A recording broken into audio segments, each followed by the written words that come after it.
I'm back live again. Throw up a Twitter post.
what's going on.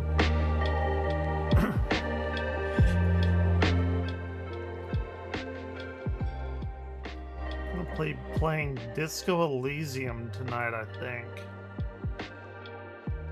Later on, we'll watch some stuff. Let me see what I got going.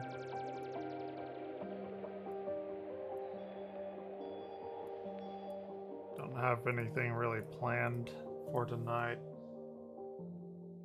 After I beat Castlevania, it's like, okay. Then Zelda, I've been playing. I've basically nearly 100% of that.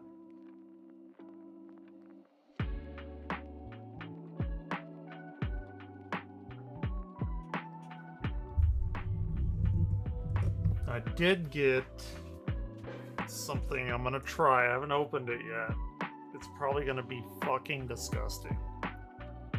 But I got this Oreo Coke thing. Can't even see it. That's backwards, but it's Oreo Coke. This is the zero sugar one.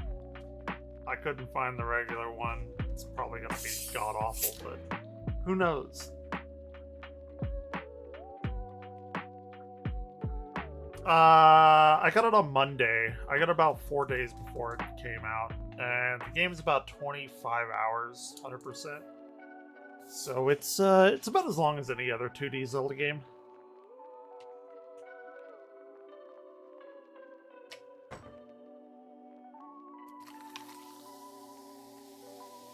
Oh, I loved it. I thought it was like a 9 out of 10. I adore that game. I'm biased though towards being Zelda. I love what they did with the Zora. I love the Link to the Past world. I like them connecting more things. I basically loved everything about it.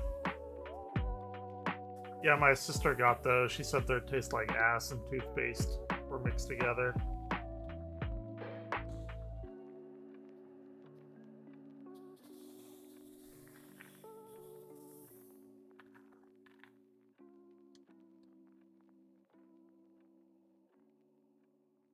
Ooh, that tastes weird.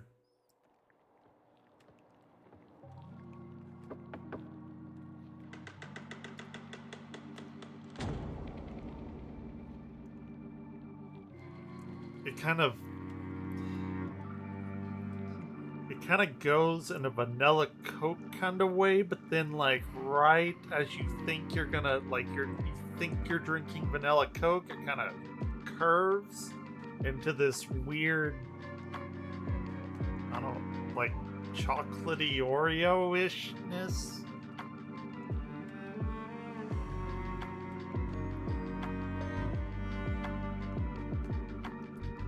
Oh, it has like... It's like a roller coaster of flavor. It's... I mean, I'll drink it, obviously, but... Oh, man, It's not bad. It's... Oh, my brain doesn't like trying to like parcel these different flavors out. Oh my gosh, that's so weird.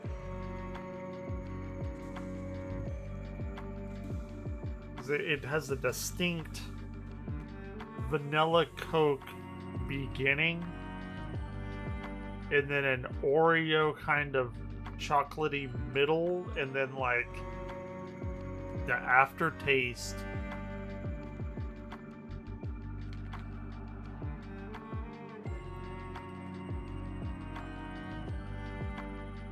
The aftertaste is like just a cokey aftertaste. Oh, I don't think I've ever tasted something like that. I'm gonna taste some of the Coke Oreo cookies tomorrow. I'm gonna get some from my sister. Ooh, I don't know. Would I recommend that? No. I would not recommend this. But if you're like me and you like to try weird shit just for the novelty of it, I mean, it's not bad. You're not gonna like spit it out.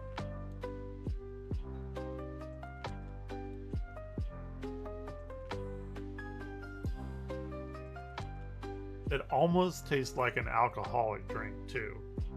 Like there's a point whenever, like, if you're on a roller coaster and you're about to go over the hill, you're like, okay, here comes the rum. Like it would be very good with like rum, like a spiced rum.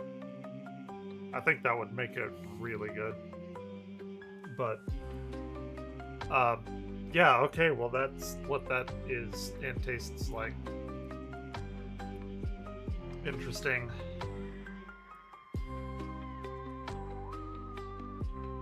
Yeah, I did it today at 1:30. Turns out that planetarium is the largest planetarium in Texas. I had no idea about that. It is a very large planetarium, and they don't have anyone to run it. It's been run by like a student for the past 2 years. I was like, okay.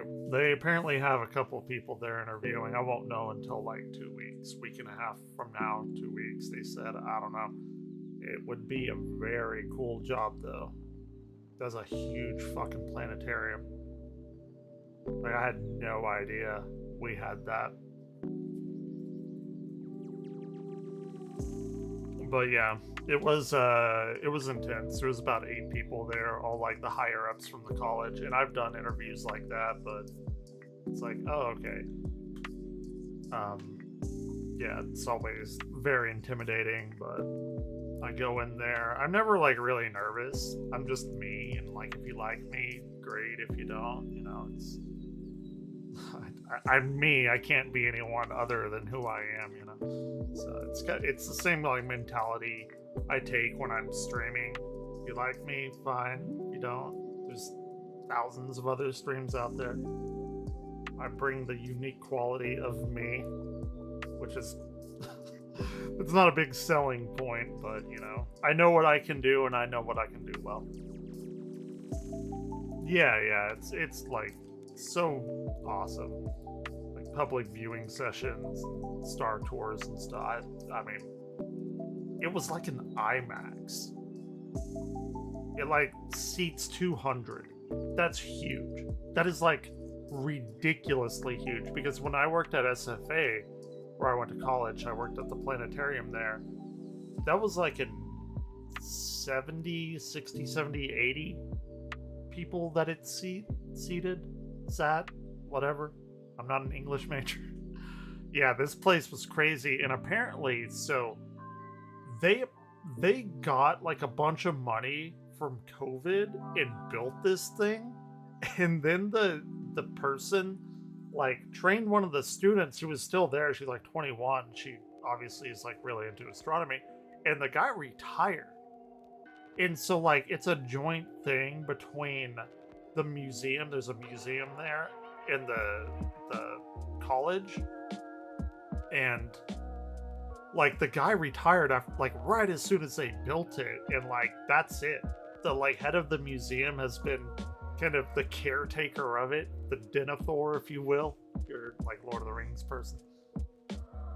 And I was like, oh shit, okay, well, I can do this. I'm gonna have to learn like, you know, how to operate it and everything, but it's like, oh fuck, okay. It was really cool. It was very awesome. I had no idea. Like I thought it was a little whatever, a little rinky-dink thing.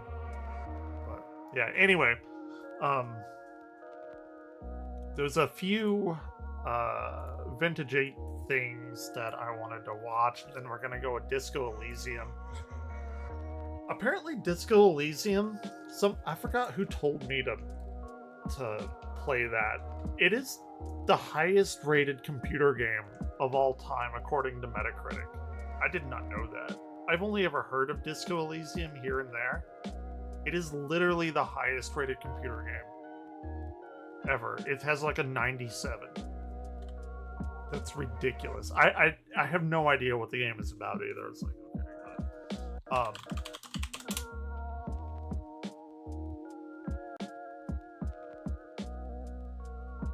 yeah. And there's, oh my gosh. Whatever. We're watching Vintage 8.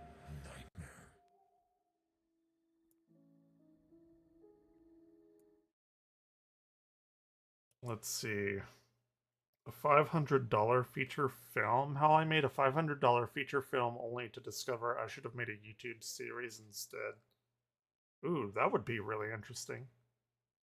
This mini documentary about how I made a feature-length movie for less than $500, got it distributed, then decided YouTube was better fit for the project. Ooh, that's actually really interesting for me.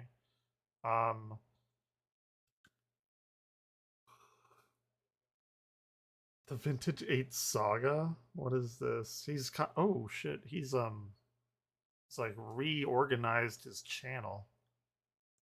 Interesting.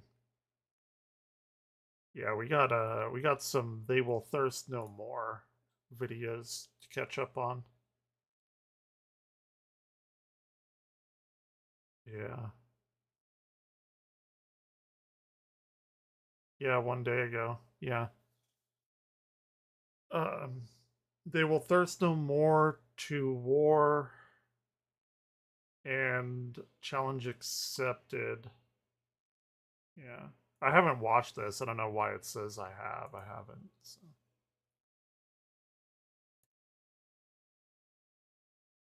We got Oracle here. Pretend. Oh shit, sorry. I had that muted. Here.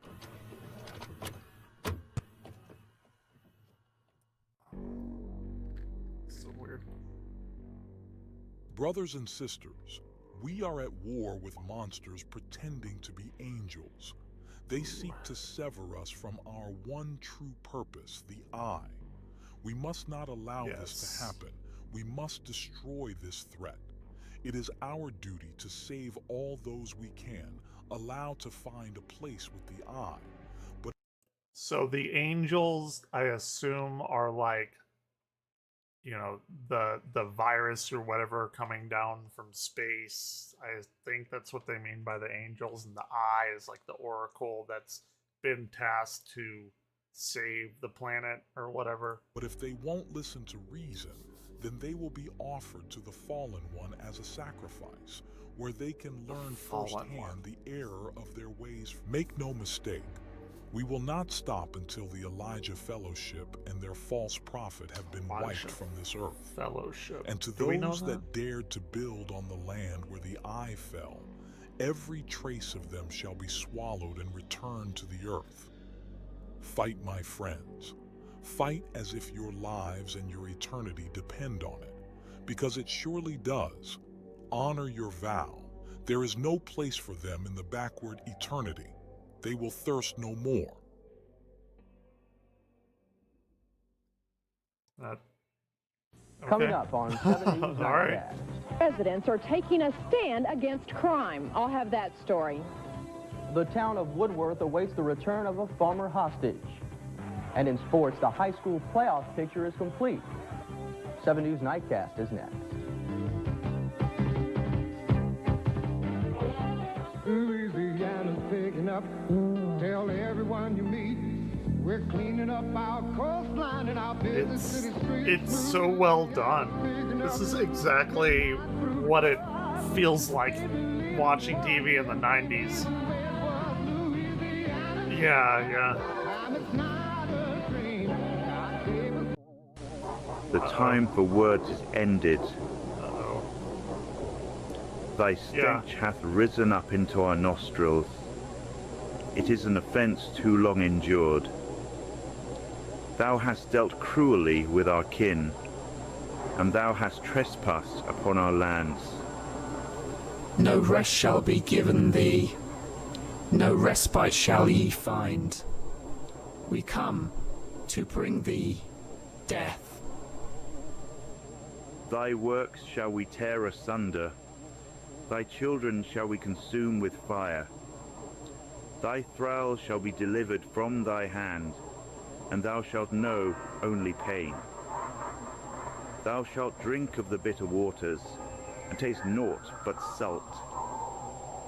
The flames shall devour thy flesh. No rest shall be given thee, no respite shall ye find. We come to bring thee death. No conquest sought we after, neither did eyes covet thy domain. But in thy greed thou art come upon us, and we shall show thee the wrath of the Lord. No rest shall be given thee, no respite shall ye find. I can imagine somebody We clicking come on this to stream. bring thee death. Like, what are we doing? No rest shall be given thee, no respite shall ye find. We come to bring thee death. Death. Death. Death. Death. Death. Death. Death. Death. Don't tempt me with a good time. It's funny. Coming up. Yeah, okay, that was interesting. Let's see what Video Coming up on Vision's 7 News Nightcast. Residents are taking a stand against crime. I'll have that story. Let's see what they have, what they've been doing. They've only got 1.2 thousand subscribers, about 1,200 subscribers, 40 videos, analog horror series set in 1980s Britain. It's close enough to Spooky Month. They don't know they're born. Yeah, sure, why not? And this is a great time to, like, I like finding smaller channels and seeing, like, because I found Vintage A before they had 1,000 subs. And they, like, put one of my comments in one of their videos that I tried to find, I think, earlier this year, maybe last year, and I couldn't find it, but I remember I was like, oh shit, they put me in there. That's really weird. How do you find... I just stumble onto them. I type in analog horror, usually, and sometimes people have playlists that have all kinds of different stuff in there, and I just really stumble upon it. I don't I don't really have any kind of like method. I just enjoy it when I do. Like, most of these videos have like 1,000 views or something. And there's a lot of cool stuff out there. You know, I can't even crack 400 subs on YouTube. So I get it. I'm not saying my stuff is like good or whatever, but let's see. They don't know they're born. Season 1 trailer. Let's see. What is their premise? It'll soon be time to switch on. It'll soon be time to switch on.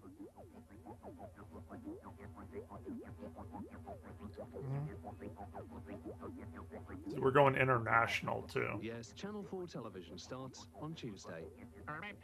Channel 4 television starts on Tuesday.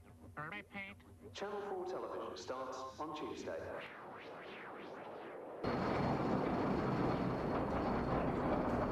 Not right. Of British men under the age of 25 have. I think this will be really interesting too, because growing up like in Texas in the 90s, like I'm a 90s kid, 80s baby, but like I grew up in the 90s. Like, it's fun to see that nostalgia, but like British stuff, you know, they have a different way of like looking at things.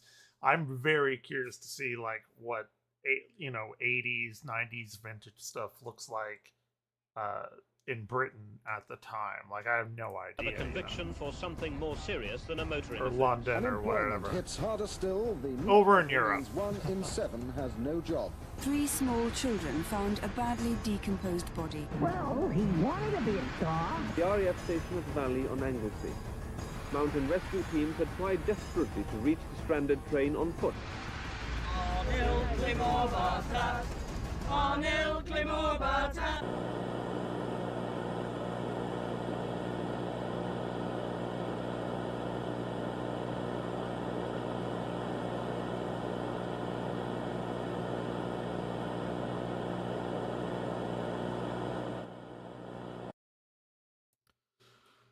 Okay. Let's go. Let's see. exotic thing. Sodding thing. Nothing here works.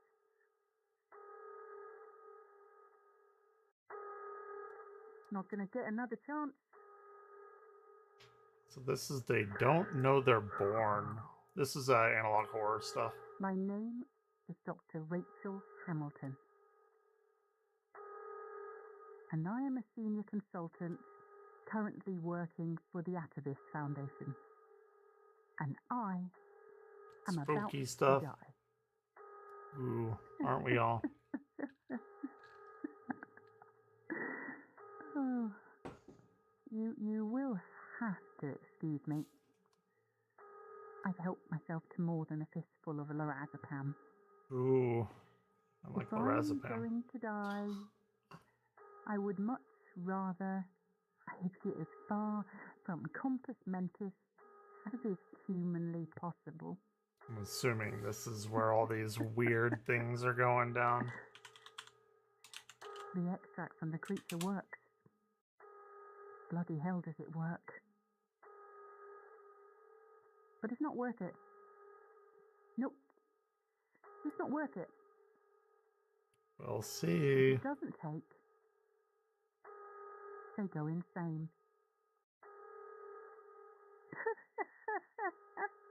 Insane. Such a small and insignificant word for what happens when it all goes tits up. Tits they up. turn into fucking animals. Okay, so they're doing some kind of like experiments on people, I guess. Fighting. Today, when it all blew up in our faces, I saw our big, hard security chaps scatter like frightened ponies. But I suppose, to be fair, seeing someone's face chewed off would put the willies up you. It's a different bit of colloquialisms. That because they ran towards the surface exit, the buggers all piled after them, leaving me with nowhere to go but down. So now I'm trapped. There's no real point in hunkering down and hiding. I know the regulations. I signed off on my part of the map choice. The doors will be sealed. Getting like a Stranger Things kind of vibe from it. They'll either send in a containment team or just gas us. I might be more benzo than woman right now, but even I can tell that we're well past the safety threshold. So either I'm going to be torn apart and eaten, and only eaten if I'm lucky, or I'm going to be gassed. So once again, I am going to die. Okay. Looks like they're not long for it. Foolish. Yeah. Why fight it? They don't feel pain. They don't get tired. So They're not for food. They just want to kill. this is called They Don't Know They're Born. The title is Last Will. They're clearly like experimenting on something, bringing these, I would assume, like,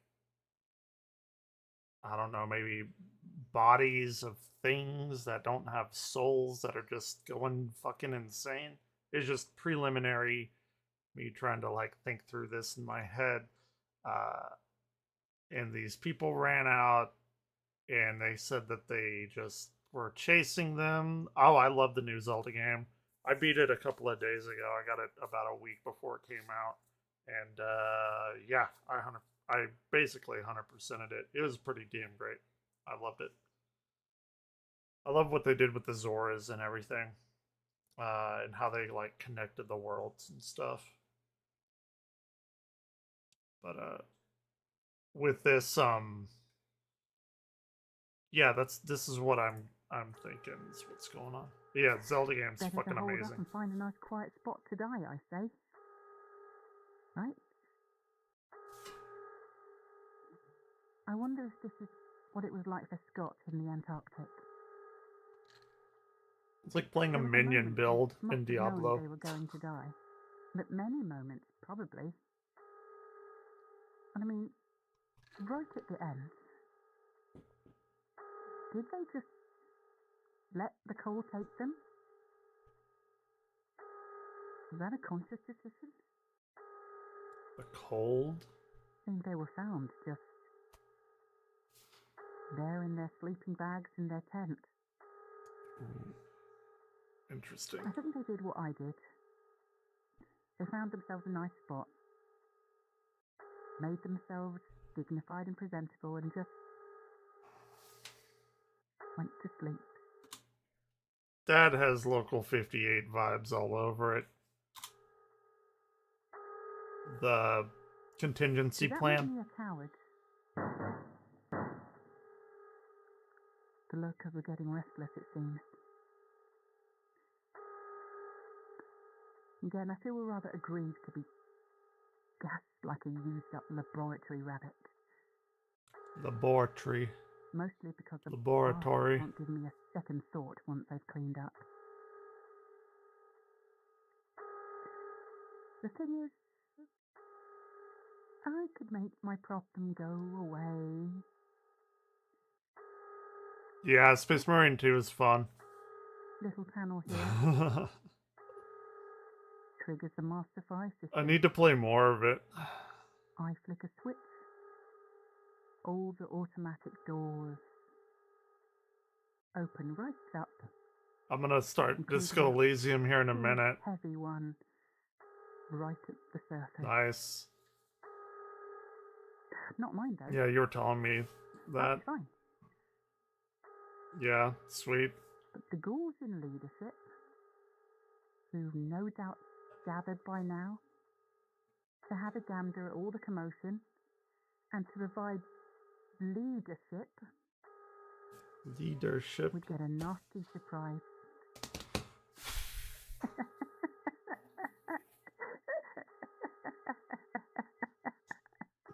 Yeah. Well, that would be fun, wouldn't it? That's awesome.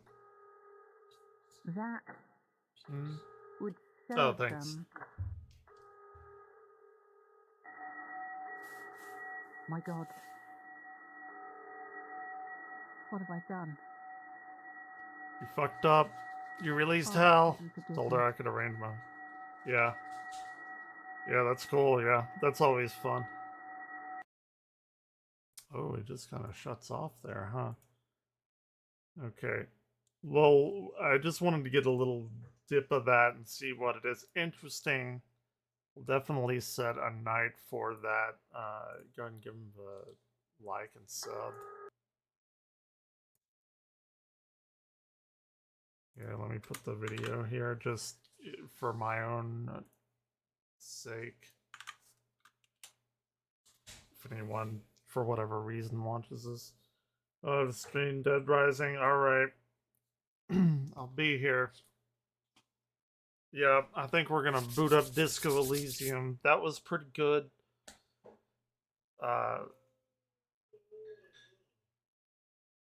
And yeah, I really have nothing tonight. The only thing I wanted to play was like Disco Elysium. Then later on, I'll get back into that. I've been watching a lot of cave videos, and they're terrifying. Why anyone would want to go and dive, like, so you have diving videos, and then you have spelunking cave videos, and then you have underwater cave diving. Why would anyone ever do that? Humans shouldn't live in caves, and we shouldn't go underwater, and for some reason people want to do both of those at the same time. It's horrifying. Okay. Nobody should ever do that. Ever.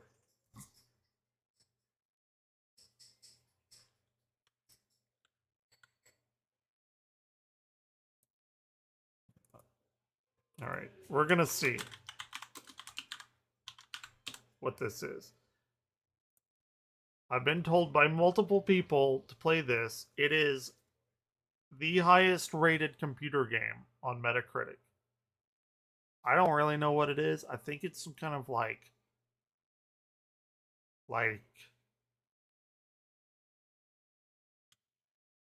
cyberpunky kind of noir cop thing. I don't know. I don't exactly know. People are like, oh, you got to play it, and it's amazing to stream, is what I've been told. So we'll see.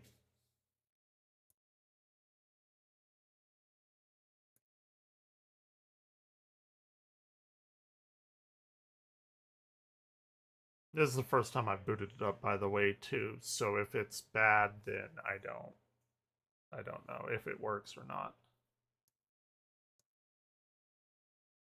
Yeah, but yeah. Yeah, I went down and I'm sure I'll watch some tonight, a rabbit hole of like cave stuff. And yeah, it's some scary shit. Okay. Um no. I don't know why it always throws me at 3840 by 2160. Maybe because I have like I have a monitor and portrait mode, tube and landscape, and they're all together. I don't know why it defaults to that resolution. It's weird, brilliant shader. Yeah. Okay, what is dyslexic font? Oh. Weird. Streamer mode? Yeah, fuck that. I don't care about that. Twitch integration. With Twitch integration, streamers can create polls so their viewers can influence gameplay. Viewers can vote for their favorite dialogue options and give temporary bonuses and penalties to streamers' main attributes. They can also view the streamer's character sheet and journal at any time.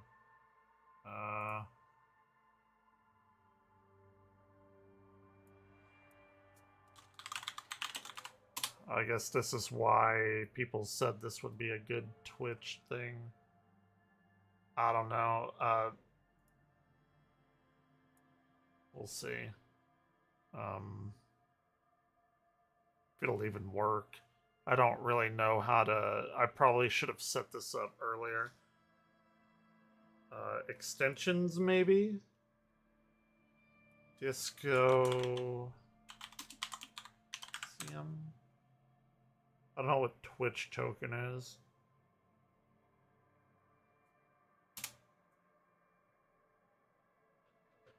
Oh, here it is. Add. You must configure this third-party extension before you go live to provide the best experience for viewers. Once active, you can manage... Wait, to use the integration, you'll need this secret key. Add it in here. Don't show this on stream. Okay, it doesn't do it. Activate.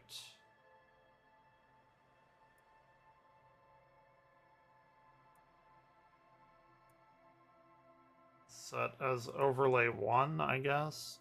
Extension is now active. Connect.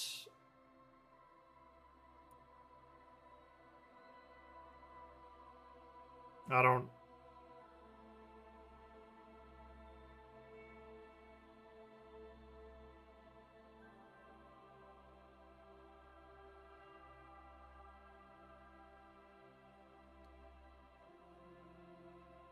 Is it going? Is it doing things?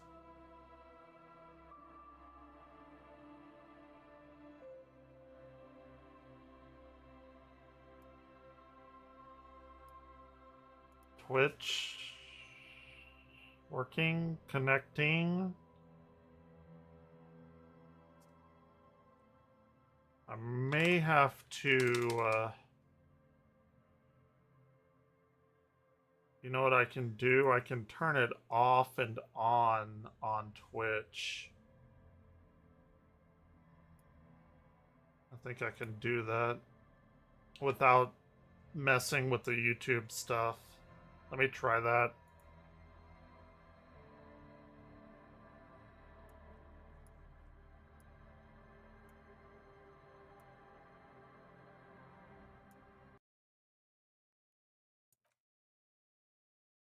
Wait, exit.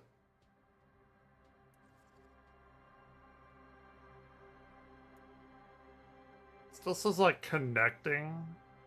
What if I go on Twitch now?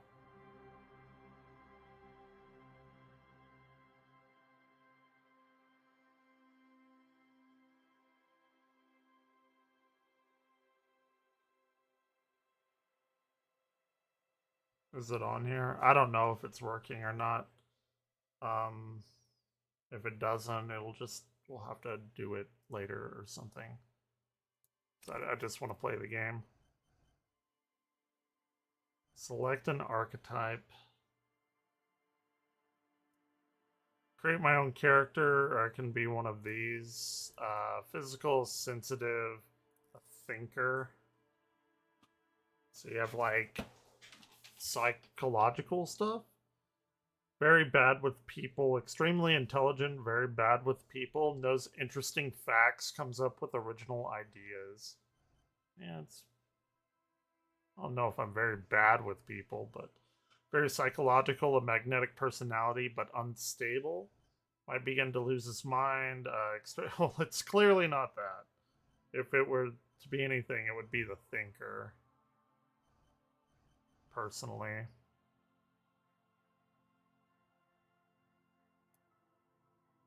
Yeah.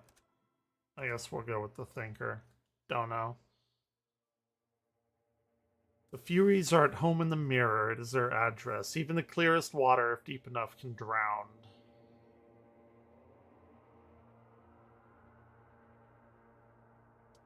We're on this roller coaster now. There is nothing. Only warm primordial blackness. Did it? Okay, cool. Your conscious ferments in it. No larger than a single grain of malt. You don't have to do anything anymore. This is my ancient reptilian brain. Ever. Okay. Never, ever.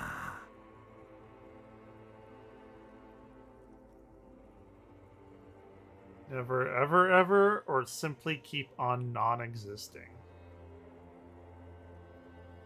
Keep on non-existing. Why would anyone want to exist? An inordinate amount of time passes. It is utterly void of struggle. No ex-wives are contained within it. Oh, that's good. It's gonna be one of those things where, like, the game can, like, scan my face and run through the database of my life, figure out all kinds of crazy shit to put in there. It's gonna fuck with my mind. Because it's already kind of doing it. What was that about the X something? An awareness creeps up on you. A mass lies hidden in your dead angle, soaking in some lurid acidic sauce. It's bloated and shameful. A ball of meat surrounding you. This is a terrible line of questioning, and it will only lead to more awareness of the meat thing. I hate the meat thing. No, I wanted to know about the X something. Ex-love. Ex-tenderness. It is foolish of you to resurface to the loss. Not after all the damage you've suffered to get here. some of it irreversible. Stay. Sail with me through the abyssopelagic zone. Abyssopelagic zone. Alon's never let me go?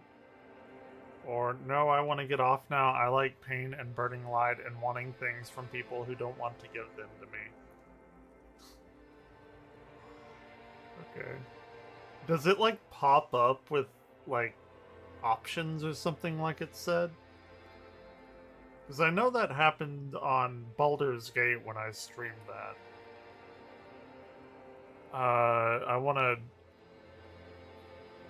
I don't know. It hasn't yet. Okay. Really? Don't be naive, of course not. I want to sail the inky blackness until forever ends. Right. Nothing down to fuck all, Borough. That's right. A return trip to the silence. Let's visit the ancient Zero home. Look, there's... I am tired of being this type of animal, and who gives a shit? What even is this? I guess who gives a shit? Not you. Your days of giving a shit and being that type of animal are over. Don't offer me a good time if you're not willing to carry through with it. Don't stop, keep singing. Sing me the song of death. Wait, no, I need to belittle myself instead. Ooh, do you really? I do, let me off. You wouldn't like it if I told you what was back there. Why'd you think you had to bludgeon yourself into oblivion? Or did you not sense yourself marinating? Poured so much on yourself, got a bit carried away, did we, Chef? So this is like I'm dead and this is myself talking to me as I'm dying or something? Wait, I did this to myself? I'm an idiot, a brave idiot. I guess that Somewhere in the sore, bloated man meat around you. A sensation. Like a fly to the ointment, your conscience sticks to it. The limbed and headed machine of pain and undignified suffering is firing up again. It wants to walk the desert, hurting, longing, dancing to disco music. I'm pretty neutral on disco. I like some of it. I guess slightly more positive than neutral. Slightly. Mother help me, there's a head attached to my neck and I'm in it. Please know I changed my mind. Take me back to the formless, disembodied nothing. The stench of liquor rises from your mouth. Oh my god. And with this... it, an ungodly headache. Somebody didn't just, like, observe my life and made a game about it, did they? Help someone cut off my head. It's trying to murder the rest of me. Who am I? What sort of creature does this to their own mouth? A fiery streak penetrates your skull, trying to force your eyes open. It's a sound, a clarion call from hell. Somehow, you know what it is. A caprice can name a motor carriage.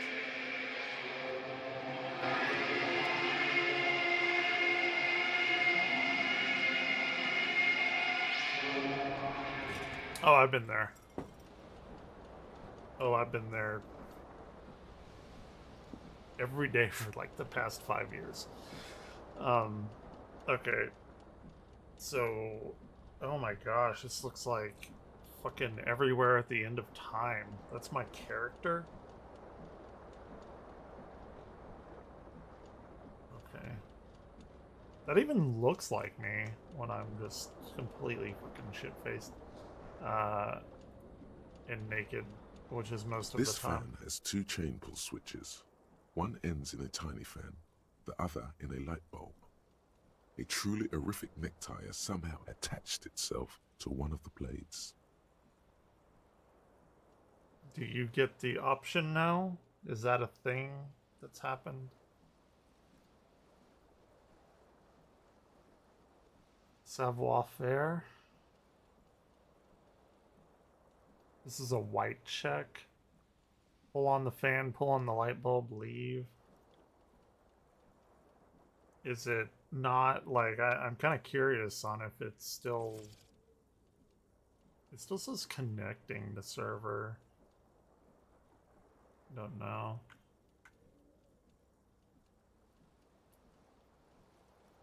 I guess pull the fan one.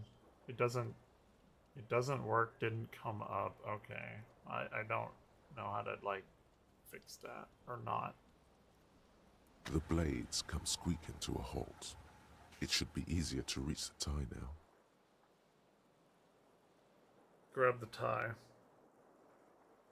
+3, fan is turned off. You swoop up and catch the tie. Snap. It's released from the blade. Okay. What you have in your hand is a truly hideous necktie with 4 or 5 different patterns. The knot reminds you of a noose. Yeah, because you wanted to off yourself. Yeah, I don't know how to get that to work or not. Yeah, I'm not sure about that. Hold tab to highlight. Oh, I see. So they're my pants here. Take all. Oh, you put them on automatically. Pants are awful.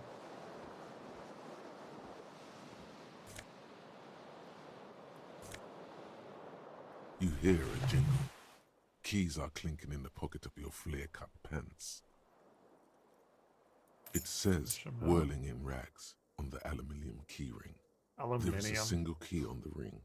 The number 1 is etched on it. It should open the door. The Whirling in Rags is a hostel cafeteria on the urban coast, frequented by dock workers. Okay. So, like, we're clearly, like, in hangover mode. Tried to nope out, and we have, I don't know, we were talking to ourselves dead or about to die or something. Words fail to describe how rank it smells in here. They should have sent a poet. And I left that on. You see bottles in the bathtub, wine, beer, and sweet liquors. Ooh, that wouldn't be me, it would be totally vodka.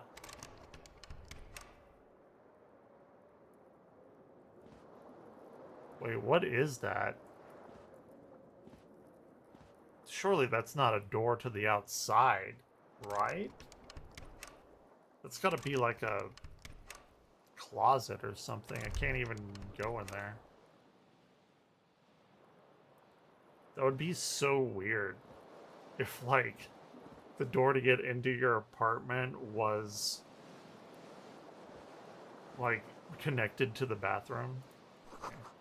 Magnum-sized bottle of Commodore Red is empty. I don't drink wine very much. Looks like someone tore out the tape while the song was playing. Okay. This reel-to-reel tape player is still on, rolling empty. Okay, that's fine. I find this picture of ourselves very interesting. What is this? Take all. Green shoe, left foot. Okay. What is this? Why does it keep going away? Empty cassette case. Oh, we're a little bit chipper now. Officer. The young woman raises a cigarette to her lips. Miss Orange, disco dancer.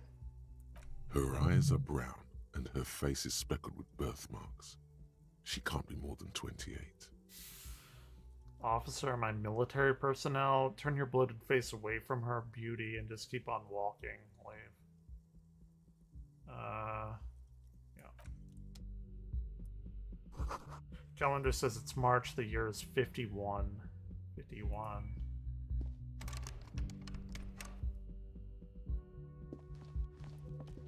I don't like know where I'm supposed to be going. Like 2051? No, because we're using tapes. Or are, like, what? I don't know when this is taking place.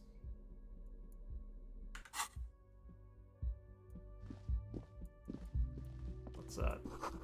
Weekend edition of satirical newspaper Trompe le Monde.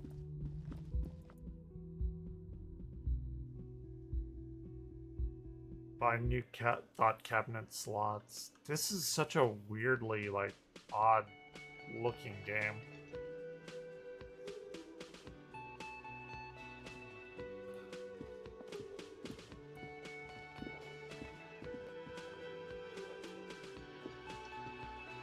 This looks right out of Everywhere at the End of Time. This is where the lyrics would be. Big old karaoke mic, just waiting for somebody to sing into it. But you gotta get me really drunk to do karaoke. Speakers connected to the radio. The music is seasoned with static. A man in his late 20s stands behind the counter, inspecting a stuffed seabird. As you approach, he gives you a sideways glance, then looks down again. Everything is cool between you and this guy. He's a big fan. Make some small talk. Are you the bartender? No, I'm not the bartender. I'm the cafeteria manager. Is there a difference? He's very animated all of a sudden. This seems like a touchy subject. Yeah. Alright, game. What's the difference? 3 cafeterias to manage. 3. Sylvie tends the bar here, not me. I'm only standing in. But... So you are the bartender at this point in time. Is that not true? She just, you know... His eyes dart from left to right. This man isn't lying. What the fuck? He is hiding something. What is this picture? She just what? So now you're a cop. Oh, forget it. Wait, did you say I was a cop? What question is that? I didn't know I was a cop. Are you sure? That makes... So it doesn't pop up, huh? This seems like something I should probably get working on here. I can see why people might want to know.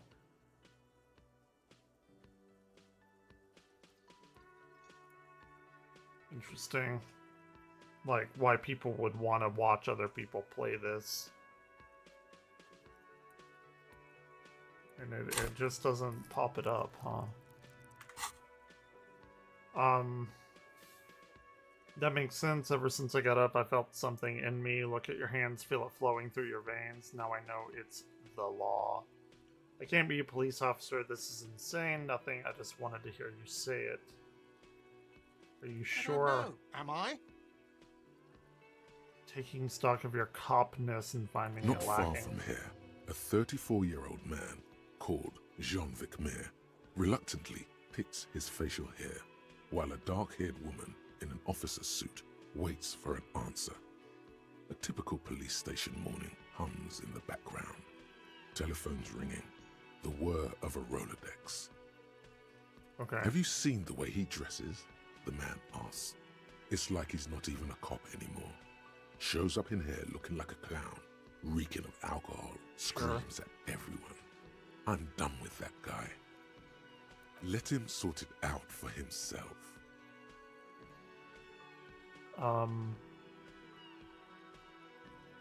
Do we go to Jean or what?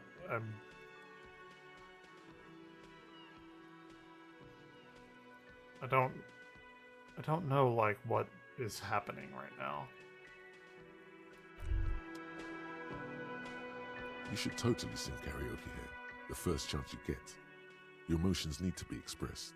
People need to know your vast, oceanic soul. Oh yes, it's so vast. My soul's cubic content is obscured by the hangover. My soul is puny, my soul is modest, normal-sized, my soul is immense. Yeah, we're not doing that. Maybe if I could play like saxophone or guitar or something, that might be good. Wait, what is this? Soft Pervin electric juicer comes from the kitchen. Someone is working. This is a water cooler. A large bubble is rising to the surface. Take Nosifed. Okay.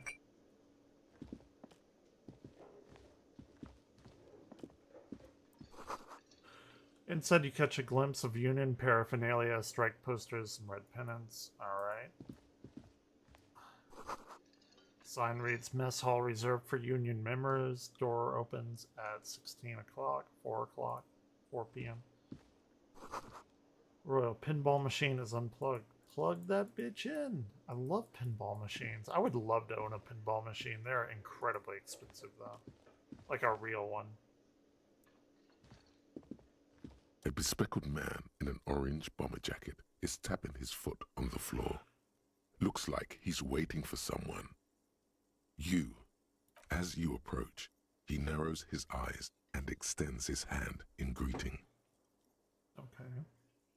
On the sleeve of his bomber jacket, as well as on its back, are the same enigmatic white rectangles as on your blazer.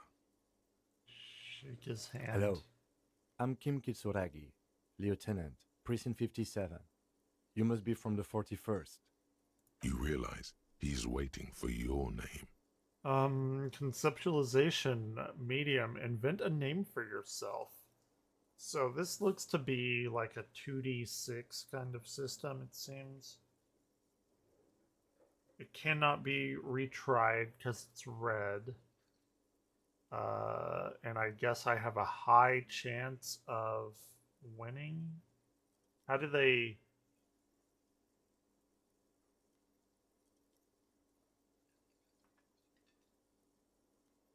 Medium 11. I don't know, like, the die system here. Because I would have to get either a 12 or an 11, I'm assuming. Concentration makes you squint your eyes. I got an 8. Your name should be deep gold and orange, like a forest fire looming on the horizon, but mixed with the stench of liquor rising from your breath. Okay. You're 2 steps closer to it, but there are still many to go. I don't really... I'll say nothing. It looks like we had a little scheduling error on Sunday. Saturday too, actually. Have you had time to talk to the manager here? No. What he I have no idea what's going on. He has been trying to meet up with you for 2 days, but you have been otherwise occupied. You mean him, the cafeteria manager, just talked to him? No, I haven't. There must be some kind of misunderstanding. You're taking me for somebody else. No, I don't think so. We should ask him for a rundown of the area, now that I'm here as well. I understand the scene is out back, right? I don't know. It also wouldn't hurt to assure him the police are finally here. In full force, I mean. Have you mapped out the initial interviews? No, I haven't done... I don't even know who I am. We'll have time for that after we take a look at the coroner's case. Okay. Have you removed the dead body from the tree? Dead body? Mm-hmm. No. So, the body is still in the tree, where it has been hanging for 7 days straight. We should go there as soon as we are done talking to the owner. Okay. What if I told you I'm not really a police officer? How can you be sure I'm from the police? I can't remember anything. What were we supposed to do again? Let's go. I can't remember anything. I can have no see idea. you drank last night and the night before. Correct. And that you are still drunk now. Yes. But I have seen officers go through worse. Much worse. I promise you have not. If you need something for your headache, there is a general store nearby. But as I said, the dead body should be our #1 concern. Sure. After you, officer. If you're about to embark on an investigation, shouldn't you have a badge? Wait, shouldn't I have a badge? Check my pocket. What is this? Map, journal, victim body, inspect the body hanging in the backyard. Okay, this is like what I need to do. You mean you don't have a badge? It wasn't on me when I woke Losing up. your identification card is a serious matter. My vehicle has a shortwave. I don't know. You can use it to report your badge missing. I advise you to try to locate it as quickly as possible, but getting the body down should still take precedence. It's been up there for 7 days. I think a little more time isn't really gonna matter. Lieutenant Kitsuragi is now in your party. You can talk to him whenever by interacting with him. Okay. I want to save there because, like, I would like to do this where it would pop up on Twitch and all of that. So I don't want to go too far. We can do something else. Because it did say, like, I need to go and, like, do it before I go back on. I thought I could just switch Twitch off and on. Maybe not. I don't know. I'm going to have to figure it out. Because it still says, like, connecting to servers. So maybe I have to, like, go out of the game and then, like, restart the Twitch thing and then reboot the game. I'll do that shit later. I had no, like, plan coming on. It's like, oh, go live, it's Friday. So you can find something else to do. Interesting game, though. Very, very interesting art style, for sure.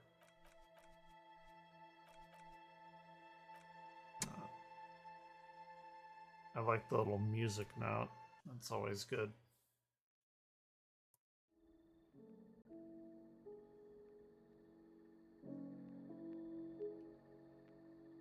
I think there's some Tokyo game show stuff that I haven't seen yet. Yeah, all of that's added. Vote on dialogue options and all that. So,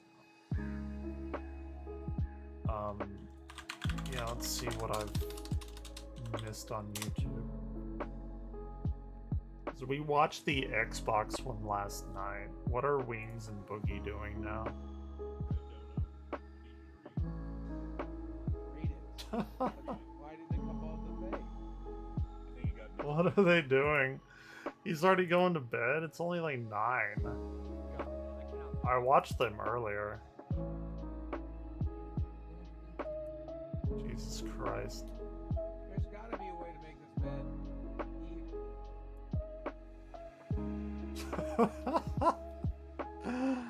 Oh, god damn it.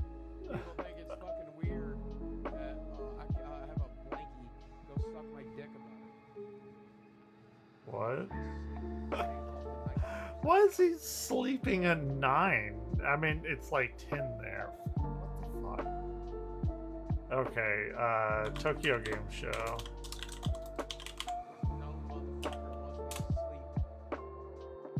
That's so funny. What did I miss today? Did we miss... Like, we watched the Xbox thing.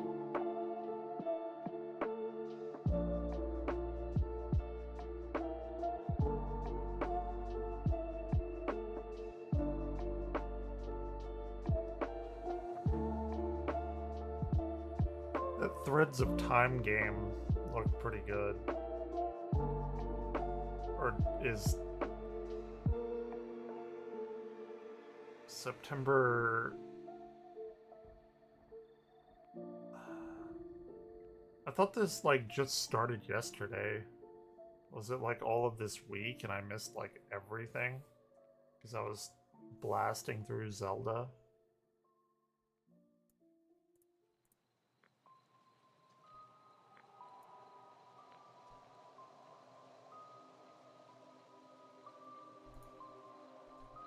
Let's see.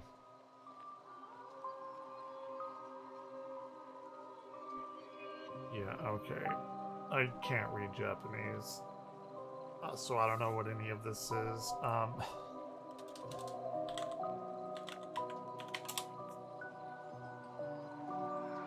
Let's watch this. What? Game Shadow Zero dropped onto Xbox at the Tokyo Game Show 2024. What new? I've already seen all of this. We watched all of this. Unless there's something I don't know about.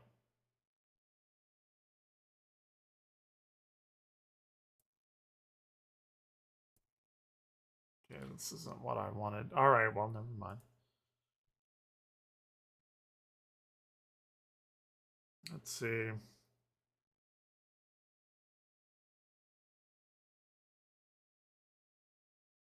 Is that Andy Pants? I've heard a lot about him. Anything going on?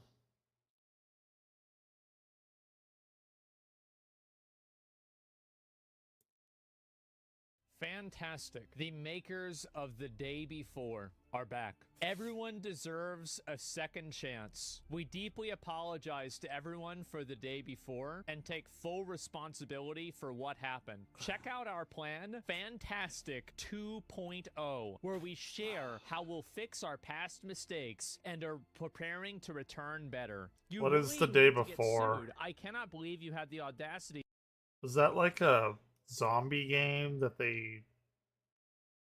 God, there's been so many gaming failures. To ask for more. Wait, they're asking for money? I want to see it. 21 hours ago. $500? 25 retards. Introducing Escape Factory. Yeah, so it's like, okay, so they're making Fall Guys. Oh, wow. I want to say that we return the funds to all players. You return the funds to all players because Steam did that. Steam did the refund. They didn't do the refund. Steam did the refund. This game was Concord of 2023, except it didn't have $1 billion budget, but it was just about as good. And actually, that's not true. The Day Before had more players than Concord. This is so crazy to think of. The Day Before was like infinitely more successful than Concord was. The Day Before developers are back and they want forgiveness and they want your money. This is a level of shamelessness that, I'll be honest with you guys, I'm kind of impressed by. Most people do not have the audacity to be this fucking shameless. But here we are. Give credit where credit's due. That's funny. What's Augusta Duck gotta say about the Diddy situation? How do you explain the baby oil and Oh yeah, I saw this. bottles of baby oil? I don't think it was 1,000. I mean, there's a Costco right down the street.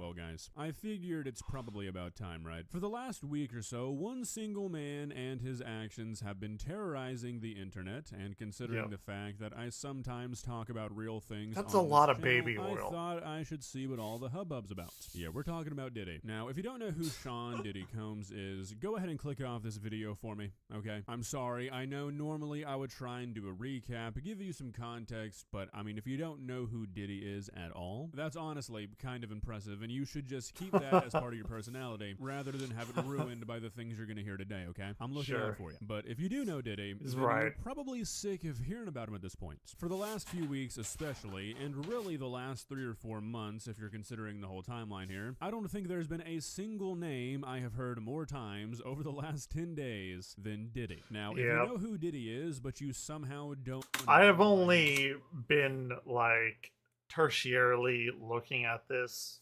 Like, it's not been a primary or secondary kind of focus for me, so I did hear about the 1,000 bottles of baby oil, which is a lot. That's just a lot. And then a lot of people are, like, deleting all of their shit online because they're, like, connected to him. Seems like an Epstein kind of situation. I don't know. It doesn't seem good, though. So relevant right now? Well, there's a lot, and I'll go through the major stuff. I'll cover the big headlines, but I'm not going to be going through every single detail because at this point, I feel like it's kind of been done enough, right? Everybody and their mother, really the entire family, has been talking about this for the last week straight. There's only so much about baby oil and freak-offs that I could tell the average person that they're not already going to know about. So don't get me wrong, a lot of the focus of this video is going to be on what Diddy has done, but I do want to take part of this video video to talk about some of the more recent developments. What Diddy and has more done, did he importantly, do to it? me, the way that the general population has reacted to all of this coming out. So if you were looking for a deep dive into the freak-offs, I sincerely apologize, but that's not what you're going to find here. But don't worry, I will talk about baby oil just for you. Okay? That I can promise. But with Good. all that being said, That's all let's I not want. waste any more time. Let's begin. Please subscribe. Okie dokie. That's all I want. So Sean Combs, aka P. Diddy, Puff Daddy, Puffy, Diddy, man of many names, was arrested on September 17th and charged with sex trafficking, racketeering conspiracy, and transfer. And like, didn't he beat the shit out of like a girl and was caught on camera and they were in like a hotel? That was like the big kind of linchpin that got all this shit going. It was like a couple of years ago or something. I saw that. He like beat the shit out of her or something. It was not To pleasant engage to watch. in prostitution. This came from a federal indictment that has evidence and allegations dating back as far as 2008. In the indictment, prosecutors allege that since 2008, Combs has been part of a criminal organization that engaged in or attempted to engage in sex trafficking, forced labor, kidnapping, arson, bribery, obstruction of justice, and other offenses. Damian Williams, who is the U.S. Attorney for the Southern District of New York, made multiple statements about the case, one being the indictment alleges that between at least 2008 and the present, Combs abused, threatened, and coerced victims to fulfill his sexual desires, protect his reputation, and conceal his conduct. As alleged in the indictment, to carry out this conduct, Sean Combs led and participated in a racketeering conspiracy that used the business empire he controlled to carry out criminal activity. Now, you hear about these charges, you hear about this criminal activity. Some of you might be wondering, what exactly are they referring to? And it's what seems to be the main focus of this case, and really the main focus of anybody talking about this stuff. It's the freak-offs. Now, some of you might be wondering, what exactly is a freak-off? Yes. We're going to get more into the dictionary definition here soon, but basically, they are these sex parties that Diddy was holding, which, by the way, that's allegedly the name he used for them, which it's not funny. And like, Kevin Hart was there or something. Like, I know like he's kind of getting roped into this, or I don't know. The world is insane. But, I mean, let's be real. It's kind of funny. That sounds like some stupid Gen Z shit. If you told me that term originated on TikTok, I would not question it at all. The fact that a 54-year-old man was referring to his sex parties as freak-offs, that's some pretty comedic shit. But, I digress. Combs was allegedly referring to these incidents as freak-offs, according to the indictment. Prosecutors say that Combs directed these freak-offs and often recorded them and distributed controlled substances to the victims, which helped make them obedient and compliant. He used the embarrassing and sensitive recordings he made of the... That's like not Marilyn Manson. Freaking Charles Manson did that. Like, kept giving his his little, I don't know what you'd call it, congregation and cultists, whatever you want to call them, like a bunch of psychedelics.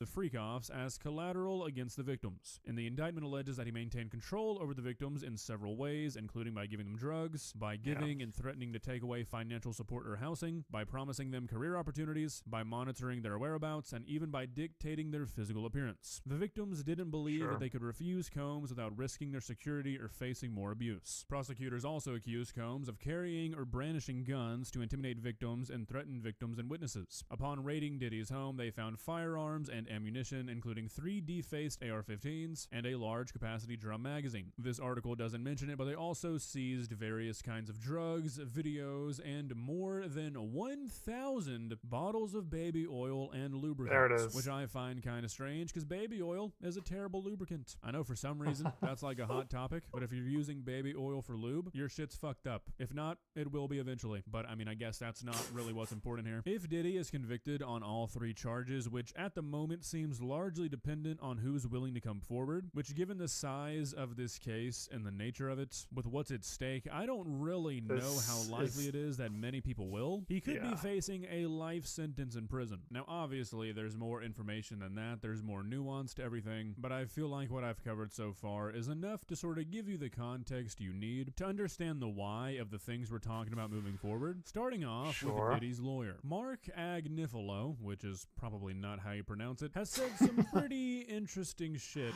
during this whole Diddy debacle. If you remember earlier this year, there was this video circulating Twitter of Diddy chasing down a woman in a hotel. That was a video of him and his ex-partner Cassandra Ventura, whose lawsuit against Diddy was apparently a pretty big catalyst in getting this much larger case pushed forward. If you didn't see this video, you can Google Diddy Hotel and it'll come up. I'm not going to show it on YouTube. That's what because it's a video of a woman rushing yeah. out of a hotel room, Yeah. Diddy chasing after her wearing nothing but a towel, which makes it seem like this woman was trying to escape from Diddy's room while he was showering or something. Who knows? And he proceeds to beat the shit out of her. Throws her on the ground, kicks her on the ground, all kinds of shit. It's And very you know bad. what old Mark said about that? He argued that it was just a troubled but consensual relationship and that the sex and violence involving the freak-offs were totally separate and motivated by totally different things. If you watch the video I'm talking about, doesn't look too consensual to me, Mark. In regards to this bigger case, he has said stuff like, "We are disappointed with the decision to pursue what we believe is an unjust prosecution of Mr. Combs."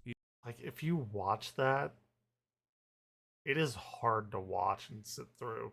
He described Combs as a music icon, self-made entrepreneur, loving family man, and proven philanthropist. He said he's an imperfect man, but he is not a criminal. Pretty sure beating the shit out of a defenseless person makes you a little bit worse than imperfect, and that's not even considering any of the other allegations against him. But most recently, Mark Agnifilo has made a complete fool of himself after he made a few statements about this case, specifically about the baby oil. And thankfully for us, for this, it's all on video. I've been with him since 8 o'clock this morning, and it's about almost 3 o'clock now. He's just laser focused. He's engaged. He's helpful. I wonder why. Probably because he doesn't want to go to jail for the rest of his life. Maybe. He's confident. You know, we're going through our defense as we do every day, and his spirits are relatively good. How do you explain the baby oil and the lubricants? 1,000 bottles of baby oil. I don't think it was 1,000. I think it was a lot. I mean, there's a Costco right down the street. I'm pretty sure the Attorney General, like, officially said it was 1,000.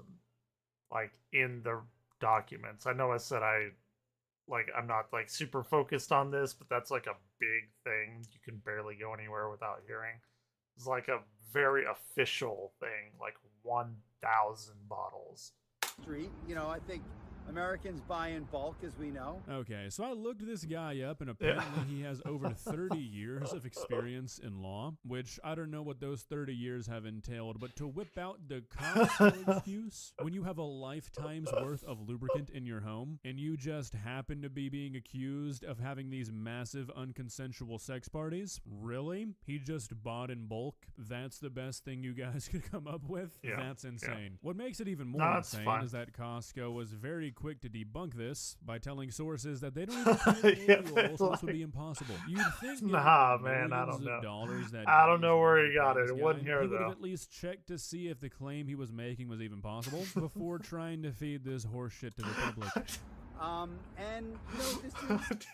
I didn't know Costco came out and we're like, nah, man, don't fucking drag us into it. This is consensual. I didn't know adults. that. They're That's what funny. Consensual adults do. You know, we can't get so puritanical in this country to think that somehow sex is a bad thing, because if I don't think anyone was saying that. Classic, dropping the "you guys are all just prudes" defense. Maybe I take back what I said earlier. I don't think anybody's going to have to come forward for them to win this case. I think this guy's going to win it for him. Now, quite possibly the only thing bigger than the case itself right now are the conspiracies that surround it. Twitter is full of them, and at this point there are so many circulating right now that fact checkers don't even have time to get to them all. So many fabricated things are being passed off as true, and that only takes away Raise my the chair focus up. from It the doesn't actual do case. that Like, you anymore. have this huge federal indictment claiming that this guy has been hosting these parties for 15 years, doing unspeakable Clip it. shit, and for some reason that's like not enough for the average person. We have to try and ham it up more. Personally, I've just never really understood that, and that goes for any sort of case like this. You've got somebody who's been in the spotlight for the last 30 years, potentially going to prison for the rest of their life for some heinous shit, and people are still like, yeah, but that's really not enough for me. I need to make a Twitter post right now saying that Diddy has tunnels underneath his house. It's like, what? The amount of conspiracy theories I've seen in the last week has been insane. All this stuff about... Whoa.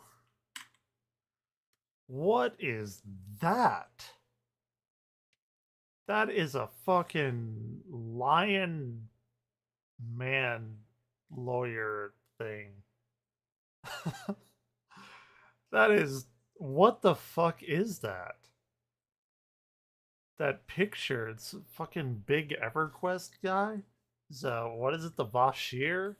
The lion people? Conspiracy theories I've seen in the last week has been insane. All this stuff about Usher and Pink deleting their tweets. Every single person who's ever taken a picture with Diddy, or said anything about Diddy, or listened to a song by Diddy, they're all being called into question. It's just like, calm down. You've got a guy who's been an A-list celebrity for 30 years. Of course there's gonna be a lot of people involved who did absolutely nothing and had no idea anything was going on. Now, was it likely an open secret? Is it possible that many people knew exactly what was going on, but just didn't say anything because either they were involved or they had some other reason to keep quiet? Yeah, probably. But it seems pretty pointless to constantly speculate on who those people are. If the feds have been trying to build this case for who knows how long, and they're just now bringing it forward, what are the chances that some random person on Twitter is going to be able to find all this information that they couldn't? I think pretty low. Now, the last thing I want to talk about in regards to this whole situation is, like I mentioned earlier, just what the general reaction all this coming out has been. Now look, before I get into this, I want to make this clear. I've made my fair share of Diddy jokes. I'm not trying to ride a high horse here. I'm part of this problem. But I feel like the general reception of all this coming out has been kind of lax, especially any of the allegations or conspiracies involving men. If you've been active on Twitter or really just the internet in general, I'm sure you've seen some of what I'm talking about here. I've seen this mainly involving Meek Mill and Justin Bieber. It seems like it's basically turned into one big joke that anybody involved with this, especially the males, has been sexually assaulted. Like, that's the punchline. I've talked about this before, and this will likely not be the last time I talk about it, but I've seen this general push on the internet for more awareness about men's mental health, which is great, don't get me wrong, but I feel like a lot of people are focusing on the wrong thing. Making jokes about Meek Mill and Justin Bieber being sexually assaulted, or worse, by somebody who held power over them, shit like that is basically the main reason that men's mental health is not taken seriously. If we can't even collectively agree that, hey, maybe we shouldn't joke about a 15-year-old boy being invited to a freak-off by a grown man who did who knows what to him, then how the hell are we ever going to get people to take things like a man having depression seriously? Men being R-worded, and I hate to say that, but YouTube really will give you the fucking smackdown if you say the actual word, is very rarely taken seriously, even in 2024. We can see being evidence raped of that with all is the what he's prison trying to jokes say. people still I'm make, not all part the of the jokes that come out partnership this Diddy club, situation. It is a serious so problem. It happens to a lot of men, I don't really and there's care. evidence to suggest that it goes way underreported As far as, like, because of saying the societal word. stigma. And you can say it's all jokes, and that's just how some people react to information like this, and look, I get that. But I feel like there is a pretty discernible difference in how people react to stuff like this when the victims are men. And look, I'm not going to sit here and rant, I'm not trying to get up on a soapbox, but it's still pretty disheartening to see people make jokes about Justin Bieber, or Meek Mill, or Usher, or any other person and not think twice about it for seemingly only one reason. Well, guys, what do you think? What do you think is going to end up being the outcome of this case? Personally, I feel like given there being so many eyes on it, they're going to be pretty pressured to get some sort of conviction. Obviously, there's already been talks of a plea deal. You'd think with as many people involved as it's been made out to seem that there are, that it would be relatively easy to get some pretty damning evidence. But I mean, at the same time, when you have the funds and the very powerful that somebody person. like Diddy has, you can make stuff like that go away. A lot of people seem to think that this is going to end up playing out like the Epstein situation, and you know, honestly, I would not be surprised. If you enjoyed this video,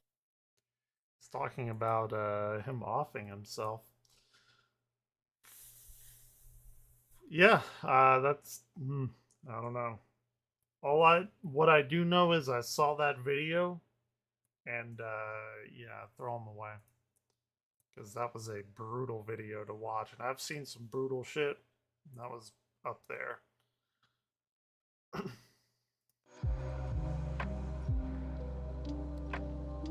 I've heard a lot of good things about the Transformer, like, movie, the animated one or whatever, that's like before Optimus Prime and Megatron became them. I heard it was pretty good. Let's see.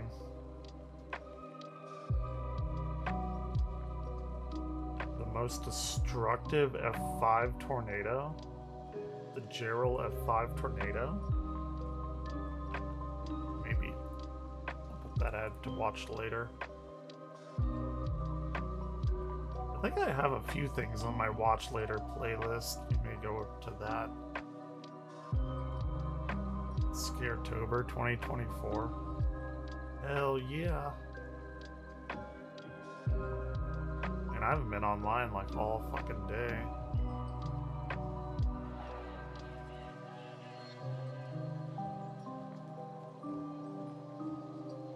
Planet discovered by accident? Really?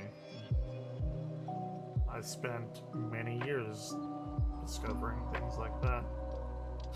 Sometimes it just kind of falls into your lap, though. Let's see what they have to say before you buy. I'm gonna say that they're gonna talk about the inconsistencies with the platform and like how it performs. We need to switch to like right now, although I didn't play it on the Switch, played it on emulators, but I do have it on the Switch. And they're basically going to talk about, I think this is a game that's going to be very divisive amongst people. Like, I love it. I mean, Zelda's like my favorite Nintendo character ever. I made Zelda and Smash and all of that. People are not going to like that you can't swing your sword all the time and to just, you know, like Link. It's a different kind of game. That'll divide people. And really, there's not a lot else. I want to see what they say. It's been getting pretty high praise from just about everybody. Before you buy the show, where we give you some straight up gameplay and our first impressions of the latest games releasing. The Legend of Zelda game that shouldn't exist. Less than a year ago, members of the Legend of Zelda team said they don't understand why fans would want to go back to the, their words, limited and restricted old style of the old games. Their statements made it clear to fans that Nintendo had no intention of going back to the classic Legend of Zelda format. Open world was the future of the franchise, and there was no going back.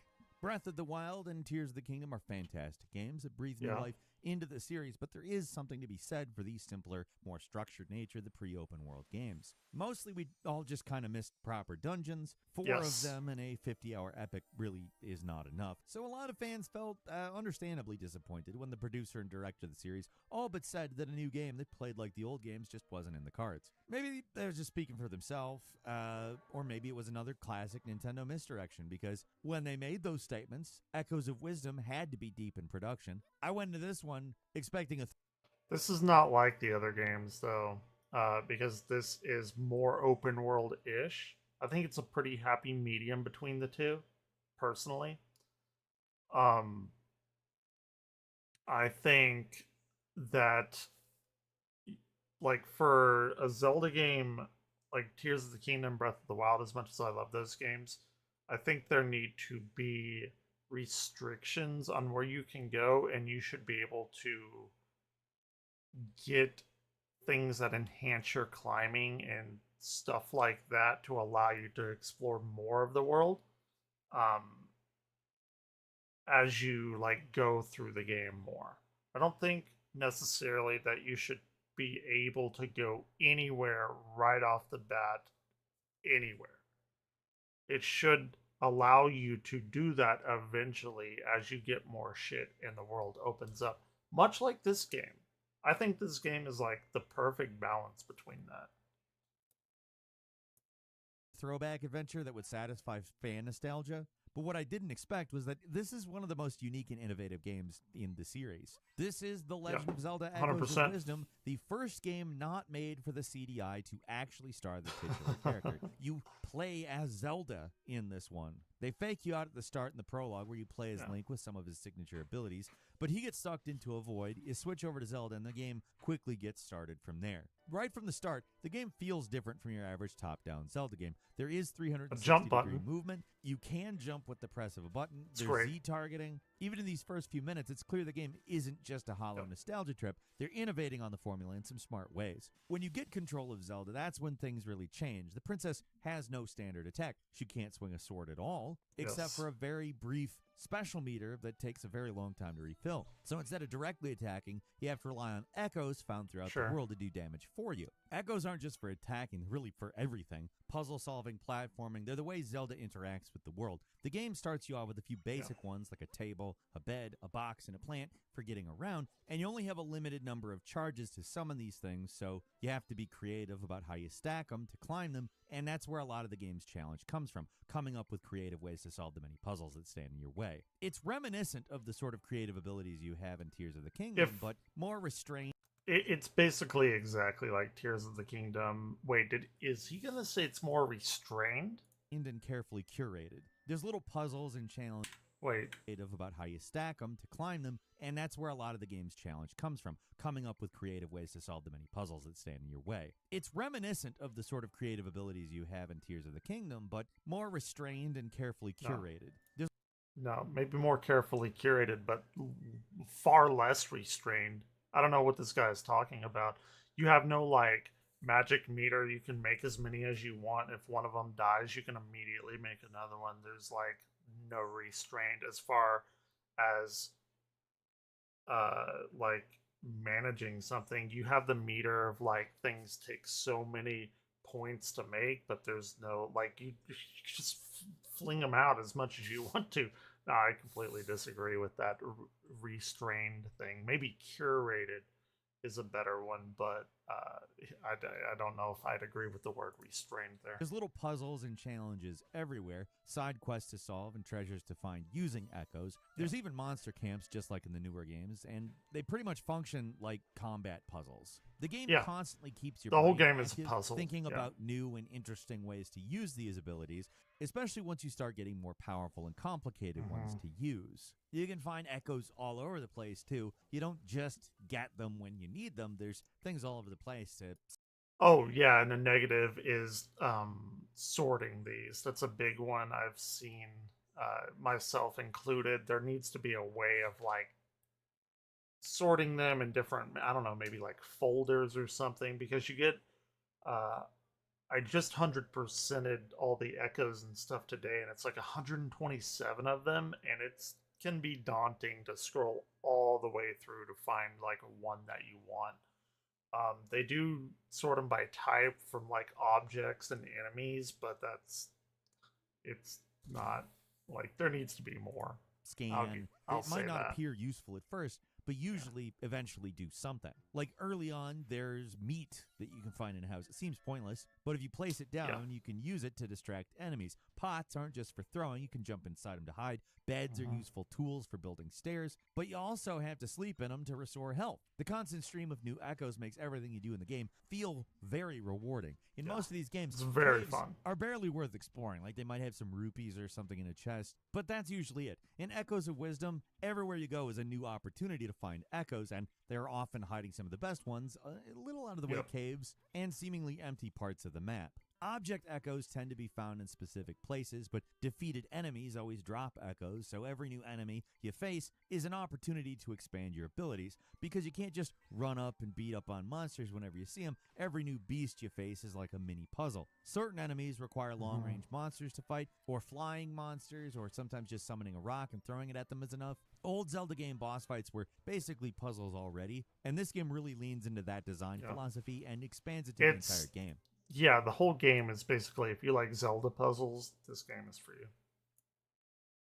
That's not your only ability. There's also Bind, which allows you to grab anything and move it around. What seems to be a very simple and limited power is actually slowly revealed to be extremely versatile. It's not just for simple puzzle solving like moving statues onto blocks. You can also grab enemies in combat and force them into your Echo's attacks, or if you want to be more direct, you can I didn't pick up your even own Echo think and about carry it doing around that. like an auto That's attacking interesting. sword. The part where Bind starts to get really tricky is that you can also allow whatever you're grabbing to move, and you'll move along with it. So you grab onto moving platforms from below and hang on them, or follow a moving enemy up a wall. For what seems like a limited ability at first, there's a lot you can do with it. The powers are great, but they would be worthless if the world wasn't so tightly designed, and ooh, it is. As much as I respect the modern open world approach the series has taken, and believe me, when I say I love Breath of the Wild and Tears of the Kingdom, it's such an understatement.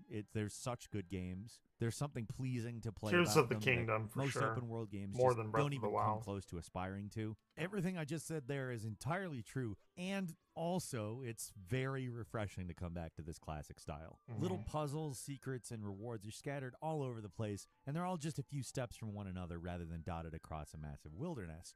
Everything is carefully designed and it's built from the ground up. Nothing feels haphazard or just thrown in. Yeah. It's a smaller game for sure, but that makes it feel so much snappier. Take finding a horse, for example. You know how you get a horse in Echoes of Wisdom? You find a ranch, talk to a guy who gives you a quest in about 3 lines of dialogue about the horse that is missing. Then you walk a few steps to the left and blam, there's the horse. Now solve a simple puzzle, bring it back, and the horse is yours. It takes maybe a few minutes to complete, and man, is that simplicity refreshing compared to modern, bloated open world design where everything takes an eternity Agreed. to happen. I'm not specifically Sucks with talking the about horse. the open world Zeldas. Not that they have nothing like that in them, but for the most part, it's fine. Yeah. That doesn't stop the fact that open world is now pretty synonymous with Zelda, so that expectation is kind of there. But this game is not like that. Everything's very quick. You're constantly moving on to new things, and it never gets bogged down. That doesn't mean it's light on content. There's 8 full dungeons here and a world map significantly Is there bigger really than the one 8? in Link to the Past. There was Yeah, there are 6. dungeons. Yeah, I and guess so. If you're the type that's been lamenting the lack of real dungeons in the series lately, you're going to be pretty happy here. Each one of these is a big, well-designed, and most importantly, fun dungeon. There are also other smaller but like substantial dungeons as well that are completely optional. Some of them can get pretty long, but at least in my opinion, they don't drag on too long. Yeah, and they definitely don't they're get great. too confusing. I want or to play through it annoying. again. But if there's one knock against the And I game, will. it's that it's maybe a little too easy at times. At least with the puzzles. Yeah. Zelda is actually fairly weak compared to Link. She can die easily if you're not healing yourself all the time in combat. died and some enemies plenty. are much more aggressive than how they were in the original game. Also, you have to watch out for your own monsters. A lot of them are as likely to hit you as the enemies that they're targeting. Bosses all fit in the expected mold, but Wait, what? No. You don't take damage from any enemies that you summon. At all, I'm pretty sure. Like, at all. Like, the bomb fish you use, you don't get exploded from that when they blow up. Yeah, I don't know. I mean, maybe, like, if something lights on fire, and you get burned by the thing that is on fire, but you don't get burned by the enemy, but by the, like, if an enemy lights the grass on fire, and you step in the grass that's burning, then you get on fire, maybe, but your enemies don't hit you. I don't know what game he was playing, but it wasn't Zelda.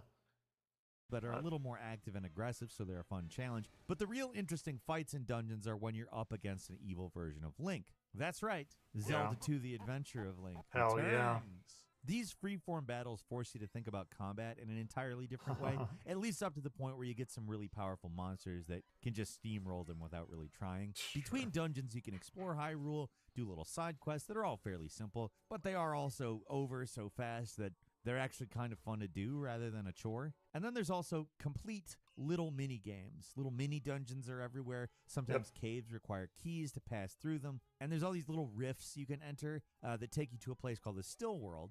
These floating chunks of world are sucked up into the rift that's consuming the kingdom, are sort of like this game's version of the shrines, small puzzle-based locations where you're given free reign to figure out how to progress. It's like, I wouldn't say it's like shrines. I'd say it's like the Twilight Princess Twilight areas more than anything, and the little worlds at the latter half of Skyward Sword. Your objective is to find a certain amount of spirits and repair the rift. How you do that, it's up to you. They're cool. They give you some leeway on how to solve them compared to the regular game, which makes for these fun diversions that don't feel as samey as the shrines are after a while because, I mean, they're radically different from the rest of the game. Not to the point of completely changing the gameplay fundamentally, but it just feels very different. It's also significantly shorter than the open world games, but what Echoes of Wisdom has going for it is variety. You're always doing something new or finding some new echo or power-up that shakes things up in a significant way. It's more condensed, but I really like how the world works. It's vibrant, packed with detail. It's a Link to Every the little Past, village you but encounter is super bigger. fun to explore. NPCs often have amusing little dialogue. It's just a charming game all around. And the music, oh god, the music is fantastic. Some of the best in the entire series, and that's I agree. really high praise. I agree. There's a lot of clarinet in the game, which I think is really cool. And yeah, the music is very like forefront, and that's something I definitely found lacking in Breath of the Wild. Tears of the Kingdom kind of remedied that, but this, I mean, it's fucking fantastic.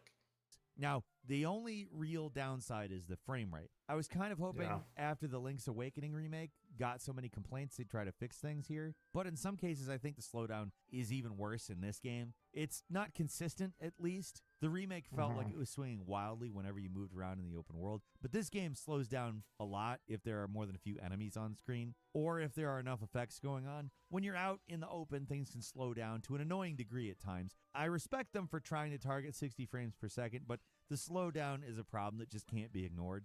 It happens too often to let it go. It doesn't ruin the game or anything, but it does bug me. I can get used to it. I got used to it, I guess, but it's a first-party Nintendo game.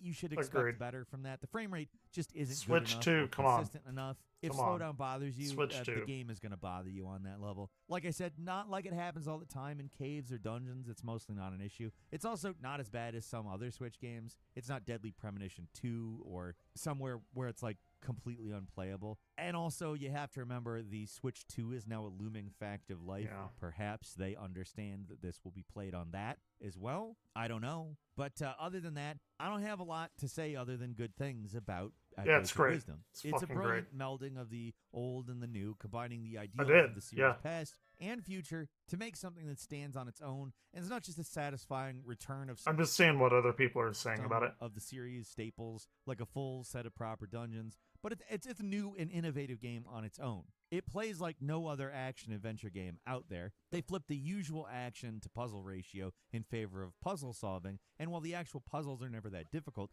the game is constantly coming up with creative ways to keep your brain working, and it's very satisfying. That's I wish pretty the much frame what other rate was people are better, saying, because it's an otherwise absolutely fantastic entry in the series. I'd still recommend it to everyone, as long as you're not like physically averse to top-down games. But the frame rate does sting. It's something everybody with a Switch is kind of Played it on expecting at this emulator. point, and I don't know. I don't know. There's people who prefer 60 Emulator frames was per great. second with dips over a consistent Switch 30 2 frames win. per second. But the slowdown, it bugs me. It might not bother you as much, but beyond that, this one is one of the most fun and innovative games this year. I'm looking forward to playing it on whatever the Switch 2 turns out to be, because I have a feeling it'll handle it a lot better. I mean, we're 7 years into the Nintendo Switch life cycle, and there is new It's a hardware bit looming much. on the horizon from everything I've seen. Yeah. So pretty much the same. I would say the organization of things is something that was lacking. 127 echoes is a bit much to go through. Otherwise, I fucking loved it. It seems like pretty much everyone is enjoying it, and the slowdown doesn't matter to me.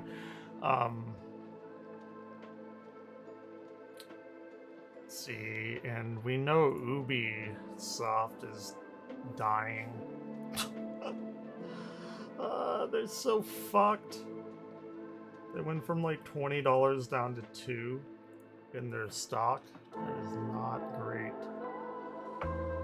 I had some watch later video on that.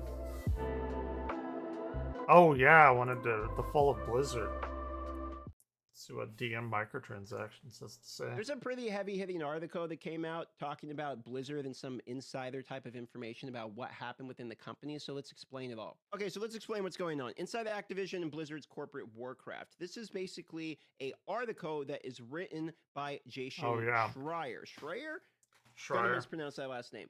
Which is the same gentleman that wrote this book, The Rise, Fall, and Future of Blizzard I'm going to buy that. And this is a book that comes out on October 8th. Funny I enough, am the same going day to the buy other that. expansion releases. Now, if you're thinking this sounds like maybe an interesting book to read, if you're interested in sort of the history of Blizzard Entertainment, well, that was basically the point of this article, or at least one of the points of the article, because he puts an excerpt from his book here in the article. So it's a little bit of a hype trailer for his book, but nonetheless, there's some interesting points in here. Now, Bloomberg is paywalled, but I know this because Wowhead actually has a free breakdown basically of the article. But let's go ahead and actually penetrate the paywall here and read the original article for ourselves. All right, I'm now $2 poorer and we can read the article. So it sort of begins by painting the picture Can that he Bobby do that? Kotick and Mike were Yes, he can. basically completely different beasts of the trade. Bobby was skipping school in order to make money, go to Hampton parties. He has $1 million house. Meanwhile, Mike paints the picture of him sort of being like a nerdy type of fellow who That's just the guy that worried like about the started changes in Blizzard. StarCraft, and his house tiles were, as they Yeah. say, inscribed with insignias from World of Warcraft. So they're trying to paint the picture that these are very different gentlemen. Goes on to explain that the merger made them basically the largest video game company on the planet in terms of market value at $74 billion being the future market capitalization here. But it took 6 years later is when they started to have some issues. Now, what's interesting here, and this is going to be the point we're going to talk about in just a second, is they canceled a first-person shooter called Titan, a successor to the World of Warcraft that attempted to blend a first-person shooter with the calming vibes of The Sims. I did not hear that. I didn't hear the calming vibes of Sims part. I know that originally, or like eventually became Overwatch. And we know what happened with Overwatch. Project cost them $80 million. And reportedly, this first-person shooter Titan was one of the things that Bobby Kotick actually cared the most about and was part of the reason he wanted to go into the merger with Blizzard. Some of these things in this article are just funny. He's talking about how he was bragging about World of Warcraft to like Tom Brady. Now, they link back to a previous article from 2013 where Bobby Kotick agrees to buy back a large amount of the stock in accord for about $8.17 billion here in order to get full control of the company. Apparently, he was pretty upset about Titan and was applying pressure, is the terminology they're using here, to figure out what exactly happened with this project. I think this line right here really kind of dictates the core of the problem, which is that they were feeling like they were not getting enough value out of the IP, and this is what Bobby kept saying effectively. And Geo Hunt here, Milk former it. executive at Blizzard, Milk was saying that even cow. the way he'd say something like that would just make everyone at Blizzard upset, which I could understand. You're a Blizzard dev making a very beloved game like World of Warcraft, StarCraft, another guy who's outside the company who has been focusing on making money, since dropping out of school just to make money, buys out your company basically, and then starts applying pressure to extract more value out of your IP, and you can see where things would go downhill. And basically, it's so like soulless and corporate. Like you make this world and these characters, like we need more value out of that thing. He has no idea what anything is. He just wants the money to be extracted from this nebulous idea that you've brought into the world. That's what this article says here. It continued to go downhill from this point on. By 2021, you could see major PR issues that we've already talked about many times, not just myself, but they've, the public relation disasters. This is where you get the whole like milk meme. Then we get the acquisition from Microsoft for $69 I didn't even watch billion. this. They had to pay out $54 million in the courts, and then Bobby Kotick steps down at this point. I think this quote right here is actually kind of what hits home. Blizzard's success, and they're talking about the previous success right at the launch of the company here, was the philosophy instilled in early days to value players above profits and to give every game as much time as it was needed. Basically, it will be good old days. It's days. ready, is what Blizzard used to say. This is a philosophy we do see mirrored in other games. I'll give you an example. Path of Exile 2 was delayed due to the fact they just said it wasn't ready. When I flew down for one of the testings, they announced that the beta, which was supposed to be out basically the following month from the testing, was going to be delayed all the way until November 15th. I'm excited about that. At that time, but they said it's just not ready. We're going to have to delay it. And what was interesting is while a lot of us were bummed out at the decision, everyone's like, well, if it's not ready, like that's the right call then. So this line of it'll be ready when it's ready, I've actually seen firsthand people appreciate. This is ready, oddly. And I'd say a bunch of shit weird too, but can make the argument Diablo 4 took basically a year to become ready and was probably released undercooked. But that's all a side point. I just thought it was an interesting, pretty good quote from this article here. And then we have Bobby's line here. Every game has the potential to be exploited every year across every platform. Jesus. So my question to you is, when you hear that, at what point do you start to feel exploited across every game and every platform? And Blizzard isn't really the only one that does this or did this or still does this or will do this in the future. It's actually kind of a lot of games. I mean, I was just playing Throne and Liberty, and while the game actually seemed like kind of fun, I mean, there's battle pass, leveling passes, microtransactions. I know it's a Korean MMO, okay? I know that's the way these goes. I played Maple Story. I'm familiar, but it's, oh my God, every Maple damn Story. game these days. I remember Basically Maple kept Story. spiraling this direction of profits first. They had an argument over their chief financial officer. Bobby Kotick wanted to bring in Armin Zerza, who Blizzard was pushing back on. Basically the same philosophy of OG Blizzard was like, value first to the customers, make a good game, the profits will come. Oh yeah, this is the guy that was like, yeah, detergent, shampoo, and diapers, like cleaning products and stuff. And they brought him in to the video game industry, and he thought it worked the same way. I don't. It's Rady when it's Rady, and then you have Bobby Kotick after the merger is kind of shoving more financial bros down the throat of Blizzard than we got to where we are. Now, I'm skipping ahead a little bit here because I'm not just going to read like every little thing and paraphrase it. I do want to point out that this right here was another interesting point where Zerza, after joining the company, the guy that Blizzard kind of didn't want to have in there, he's in there and they agreed to have him. He asks, why are you running BlizzCon? Like, this is not a very profitable type of event. And Blizzard's trying to explain to him, well, you know, maybe it's not profitable, but it engages customer loyalty, something you can't necessarily just weigh down on a scale in terms of dollar bills. Like, this is how much people fall in love with a product. I mean, Blizzard has some of the most engaged, or had, depending upon how you look at it, some of the most engaged, loyal fan base of any gaming company.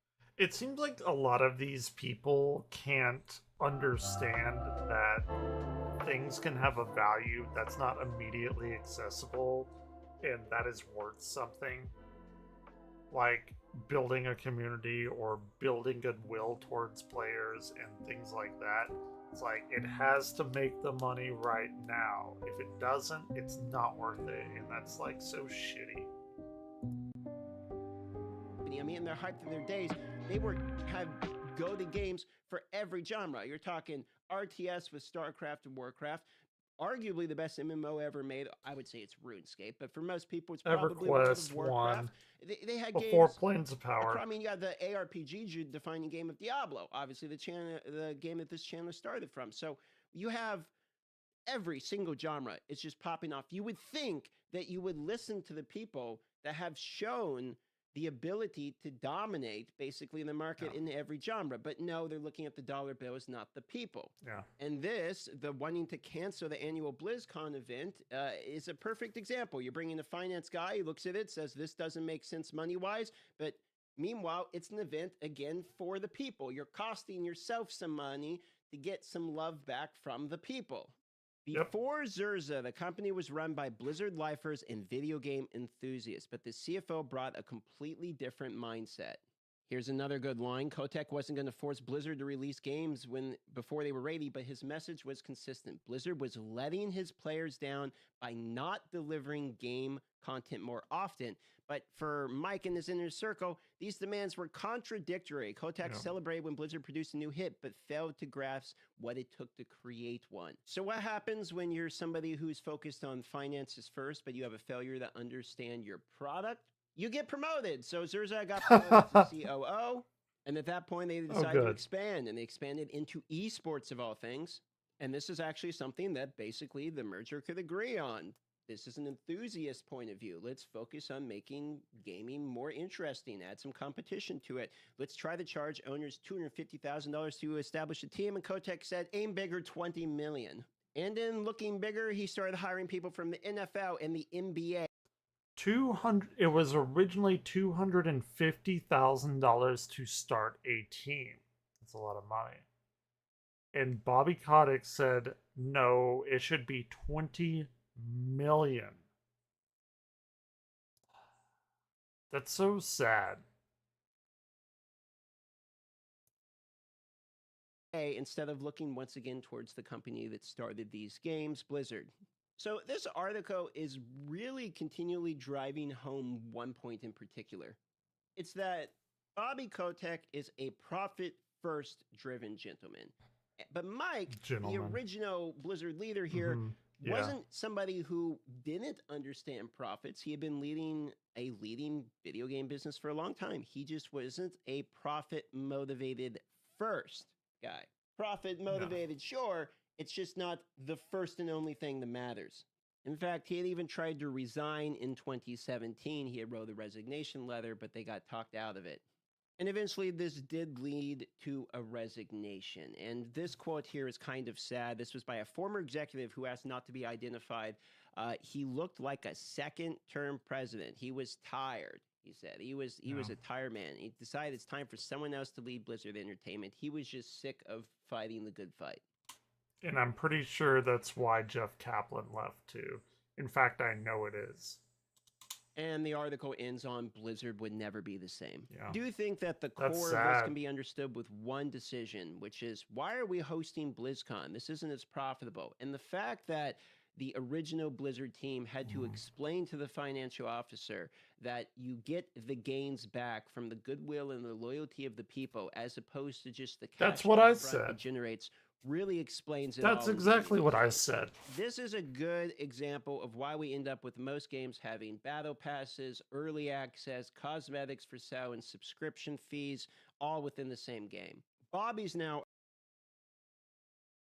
out. There's a new king on the throne with Microsoft, so the future is still to be told. But looking back on the history of Blizzard, you can kind of see what ended up happening. But the irony will always be that when you focus on the profits over the people, your product becomes poorer. But that's about it. Until next time.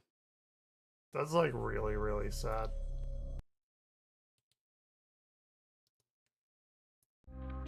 There's a pretty heavy-hitting article that came out talking about Blizzard and some insider type of information about what happened within the company, so let's explain it all. Oh my god. Let's explain what's going on. Inside We already Activision, watched. Blizzard's corporate war crap. Okay, what else did I have? The hijackings. Oh yeah, the silliest ways people died. I mean, at least we aren't these people, right?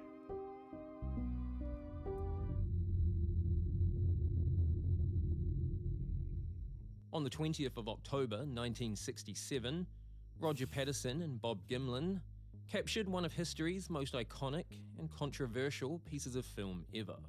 The grainy footage runs for 59.5 Classic. seconds, depicting a lumbering, hairy creature walking out of the wilderness and, at one point, looking directly into the camera. To the fans, it's clear proof of Bigfoot or Sasquatch and is one of the best short films ever. But to many more, it's simply an elaborate hoax. Sure. Apparently taken while on horseback, the film was captured in the Six Rivers National Forest, around 25 miles northwest of Orleans in California.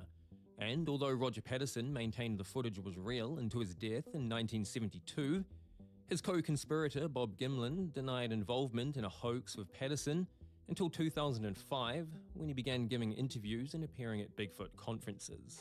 Regardless, the video sparked a hardcore Bigfoot fanbase and inspired a wave of imitators and would-be pranksters. However, unfortunately for one Bigfoot impersonator, his attempt to trick people into thinking they saw Sasquatch would cause him to unceremoniously be Sasquatched. Now a quick recap for those new to the series. The Darwin Award is a satirical prize awarded to those who meet their demise in an especially absurd or reckless manner, implying they strengthen the human gene pool by voluntarily removing themselves from it. A tongue-in-cheek play on Charles I Darwin's don't know if it's theory. voluntarily, but yeah. On the night of Sunday, the 26th of August, 2012, 44-year-old Randy Lee Tenley of Kalispell in northwest Montana completed an act that saw him exit in one of the most Darwinian ways possible. State Trooper Jim Snyder of the Montana Highway Patrol told an ABC News affiliate that Tenley was trying to make people think he was Sasquatch, so they would call and report a sighting. Not in possession of an actual Bigfoot costume, he settled for a ghillie suit made of camouflaged fabric, which evidently in the dark of night made him hard to see. Sure. As his mate watched from the side, 38-year-old Randy Lee Tenley strode out like Bigfoot onto US Highway 93. Oh, that's good. Unfortunately, though, in the backdrop of the night sky, an oncoming car failed to see Sasquatch and plowed straight into him. I mean, Although this most likely ended his life, all doubt was cast aside when a second car ran him over moments later. After interviewing the man's friends, police determined that drinks may have been a factor. Well, yeah. You get drunk, you're like, let's go make a Bigfoot film, go run across this highway in this incredibly hard to see, very non-reflective suit. What could go wrong? At around 2 a.m. on August the 29th, 2011, 41-year-old chef and business owner Fayez Ahmed Ansari went to his struggling kebab store with a plan to make some money. Sure. However, that plan wasn't selling lamb and chicken covered in lettuce, chickpeas and yogurt sauce. He had taken out a £250,000 business interruption policy in the weeks prior. He planned to start a small fire, claim on the insurance, and be back up and running in just a few weeks. Classic. As the old saying goes, crime never pays. In fact, the only thing Fayez was getting from this endeavor would be the Darwin Award. Assisting Fayez that evening was his 25-year-old roommate and employee, Shahbaz Khan. Well, I would say getting caught committing a crime never pays. Crime pays quite well. It's the getting caught part that doesn't. Driving the getaway vehicle was their friend and female accomplice, 25-year-old Merwish Yassin. Arriving at Cam's King of the Grill on Narborough Road in Leicester, England, the two men doused the kitchen with 3.5 gallons, or roughly 14 litres of petrol. Unbeknownst to them, several eyewitnesses had already spotted their dodgy behaviour. Yeah. At around 2:22 a.m, as Shahbaz Khan waited in an alleyway outside, Fayez lit a match to set his shop on fire. However, likely having turned on a gas line too, what was meant to be a small fire became a large explosion. A witness to the blast said a ball of flames blew fragments of metal, rubble, Holy shit. and shards of glass everywhere, and a passing taxi was even hit by shrapnel. God damn. Unsure of the fate of their friend, Khan and Yassin hopped in the getaway car and gapped it home. But, according to an article in the Daily Mail, the pair were unceremoniously arrested just 30 minutes later. The fate of the main antagonist, Fayez Ansari, last seen inside the kebab shop right before the explosion, remained a mystery. It was the next day that workers clearing the mess discovered the 41-year-old's body lying under the rubble. He wouldn't be getting his insurance money, but on the positive side, he'd put forward a solid case for the Darwin Award. His two accomplices, however, were charged and found guilty of manslaughter and sentenced to 8 years in prison.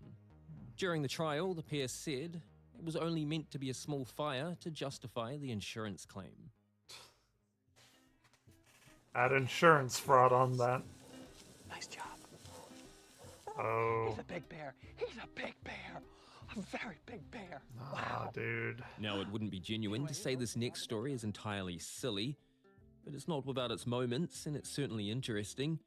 So a story worth telling. I know this one. For 13 consecutive summers, Timothy Treadwell fled his home in California for the wilds of Alaska, setting up camp and living among some of North America's largest and most numerous brown bear populations. He achieved notoriety appearing on CBS's David Letterman show in 2001, promoting his 1997 book, Among Grizzlies, Living with Wild Bears in Alaska. It was clear he was different, likable, but definitely quirky and pushing his luck to the limit. I'll be one of them. I will be master. Nope. Yeah, no. Still a kind warrior. Don't do it. It's okay. I love you. I love you. This guy's a moron. I love you. I love you. It just came from her butt. This was just inside of her. My girl. That's shit. Treadwell's years living with the bears was not without controversy. Almost from the start, the National Park Service expressed their concerns about his behavior. His close photography and video footage often showed him within arm's reach of grizzlies, or getting up close to a mum and her cubs, and, at one point, even kissing a bear on the nose. It seemed he genuinely did believe the bears were. Have you ever seen a video of a bear maul a person? It is fucking horrific, and I mean, if you're gonna do this, I can't feel bad for his for friends, and that they'd come to accept him as one of them. I found a way to survive with them. Am I a great person? I Uh-huh. don't know. Yeah. I don't know. I mean, we're all Probably. great people. Everyone has something in them that's He wonderful. thinks he rolled druid. I'm just different. He And I didn't. love these bears enough to do it right. Despite persistent encouragement by the National Park Services to do so, Treadwell refused to install an electric fence around his campsites or carry bear spray to use as a deterrent. However, it would be on his 13th consecutive summer living with the bears that his luck would finally run out. In October of 2003, after an argument with the airline over the price of altering his return ticket to California, Treadwell and his girlfriend, Amy Huguenard, decided to stay an extra week at their campsite in the Katmai National Park on the Alaska Peninsula. This was later in the year than usual, Fucking moron. and when the bears attempted to gain as much weight as possible before winter. Food had been scarce that autumn, causing the bears to be more aggressive than usual.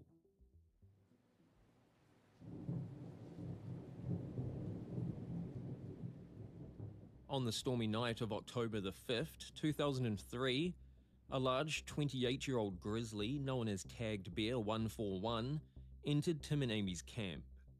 A chilling audio from a camcorder left on inside the tent disclosed that Tim was the first to be attacked and dragged into the woods, after which the bear returned for Amy. It was the next day that an air taxi pilot and National Park rangers found the partial remains of both victims.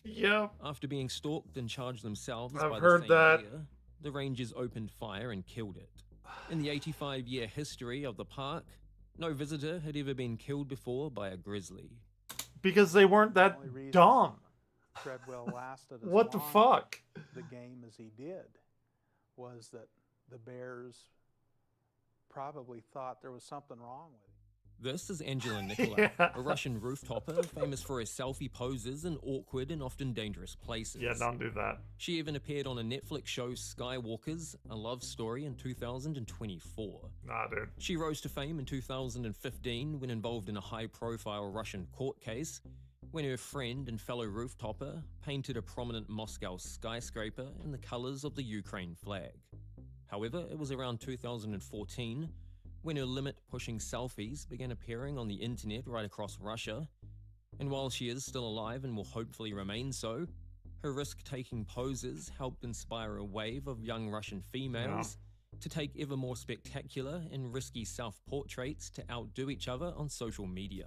The clicks. In April of that same year, 17-year-old You gotta get the clicks. Tina Ignayeva was a month short of her 18th birthday when she attempted her own Angela Nicolau-style selfie and wound up dead. Well, Train tracks worldwide have become a magnet for youngsters looking for exciting selfies. On an April evening in 2014, Zena and her friend traveled to a railway bridge in St. Petersburg, Russia. Looking for the perfect selfie, I haven't heard she climbed this to one. the bridge top while her friend waited below.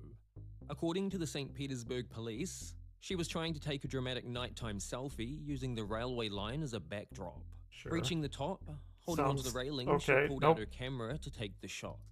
However, after losing balance, she grabbed a high-voltage cable and was electrocuted. If the sudden jolt of electricity had not ended her life, the 30-foot drop onto the concrete below certainly had. I have seen... Now, for a shorter honorable mention... I have seen so many people die from electricity. You don't fuck around with electricity. You, like, in a physics sort of sense, you don't fuck around with electricity and you don't fuck around with pressure. Just don't. Because you're not going to win. If you think like, yeah, maybe you can take a fall, sure, whatever. Electricity, not like, there's no fucking around with it. It's instantaneous, pretty much. Speed of light, but pretty much instantaneous. One connected circuit and you're done.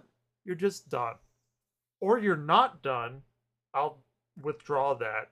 If it's a lower current, it's going to lock you up and you're going to be fried from the inside. And you're not going to be able to get off, because I've been electrocuted like that. When I was 4, there was an electric fence where I grew up, and I grabbed on it, and I was like chasing my cat or whatever.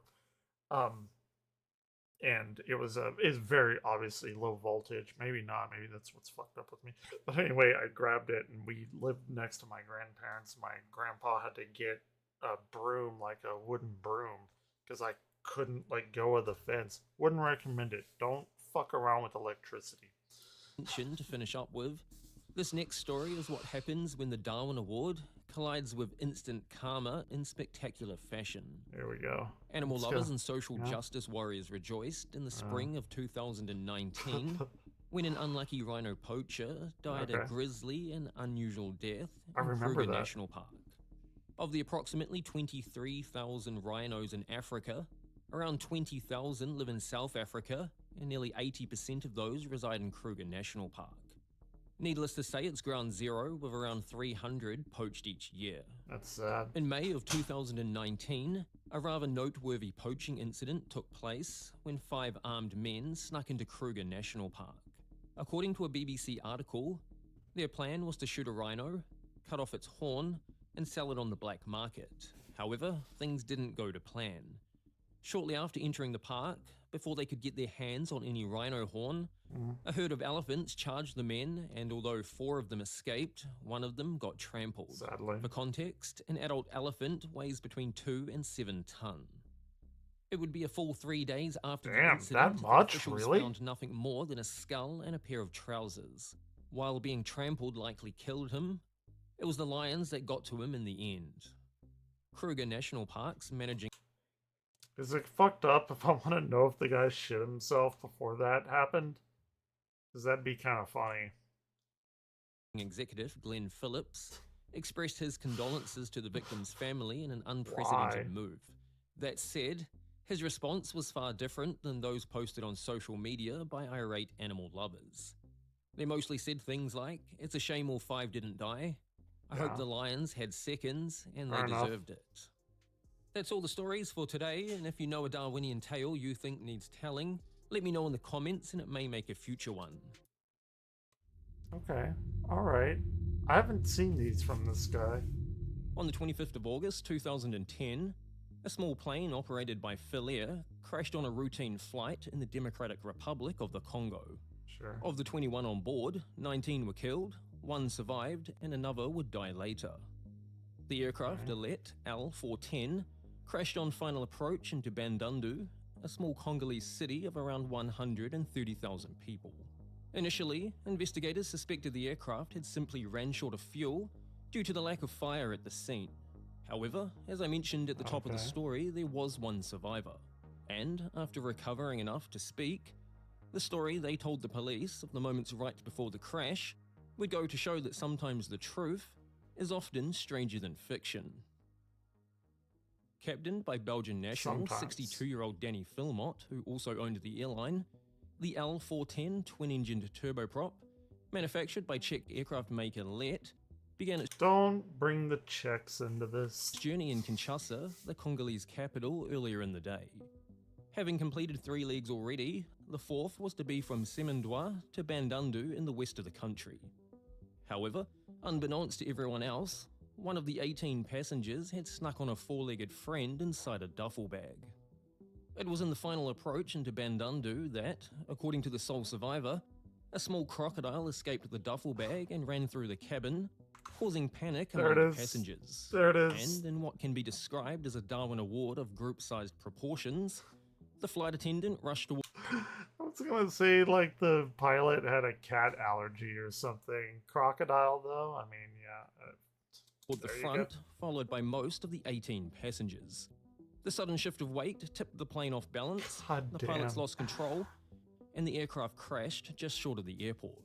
I wonder if they simulate that in Microsoft Flight Simulator. The captain, first officer, and flight attendant were all killed, as were 17 of the Jesus. 18 passengers. Along with the human survivor, the crocodile made it out alive too, Okay. only to be killed by authorities later. What? Established in 1872, They said the plane didn't, like, blow up, though, or there wasn't fire. Why did he mention that and then never mentioned it again? Like, now I want to know why the plane didn't catch fire if it crashed. That's gonna bug me. The Yellowstone National Park is located mainly in Wyoming, but extends into Montana and Idaho. Sure. The park is home to a wide range of wildlife, including grizzly bears, wolves, bison, and elk, and is known for its geothermal features, including the Old Faithful Geyser. Covering over 2 million acres, Yellowstone sees around 4 million visitors yearly, all eager for the unspoiled landscapes, hot springs, rivers, and vast wilderness on offer. Bison chili, very good. Did not agree with me though. Loved it. Ate a bunch of it. My roommate made it one time in college. Sort of acted like a laxative. Would not recommend if you're in a group of people. Just throwing that out there. Great taste though. Bison chili. I'm a fan. Although on average, 2 people are injured by a bison and 1 by a grizzly bear each year at Yellowstone, according to the National Park Service, there's something else far more dangerous, but to fall victim to it, you have to be doing something you probably shouldn't. On the 7th of June 2016, 23-year-old Colin Scott and his sister Sable visited Yellowstone National Park. Although swimming is permitted at your own risk in several areas throughout the park, the Norris Geyser Basin is not one of those places. Don't fuck around with that. As the oldest, hottest, and most dynamic of Yellowstone's thermal features, the Norris Geyser Basin is extremely dangerous, the ground is thin, and the water is often boiling and sometimes acidic. Tourists must stay on the more than 1.5 miles of boardwalks. However, according to a BBC article, Colin and his sister left the boardwalk despite the warning signs and wandered off searching for a place to soak. As his sister watched on, Colin reached down to test the temperature of the water but lost his footing and fell in. At 212 degrees Fahrenheit, or 100 degrees Celsius, the water was boiling and he stood no chance. Without cell phone coverage, by the time his sister had gotten help from a nearby museum, rescuers were unable to retrieve his body due to the fading light and an oncoming storm. And I mean, obviously it must have just been to retrieve the body, right? She wasn't trying to call in, like, to save him. The next day, when rescuers returned, there was not much left beyond his flip-flops. According to an excerpt from the official report, due to the acidity of the water, as well as the extremely high temperature, Colin's remains had most likely dissolved overnight. Oh, there it is. This is Remy Lucidi, French rooftopper and daredevil, better known on Instagram as I don't even like looking at that. Gaining notoriety, climbing some of the world's tallest structures without... Like, I don't really consider myself as a person that has a fear of heights, but... Nah, I'm not doing that. Safety equipment. He showcased his high-risk, high-reward approach to scaling anything from skyscrapers to cranes. Why is it high reward?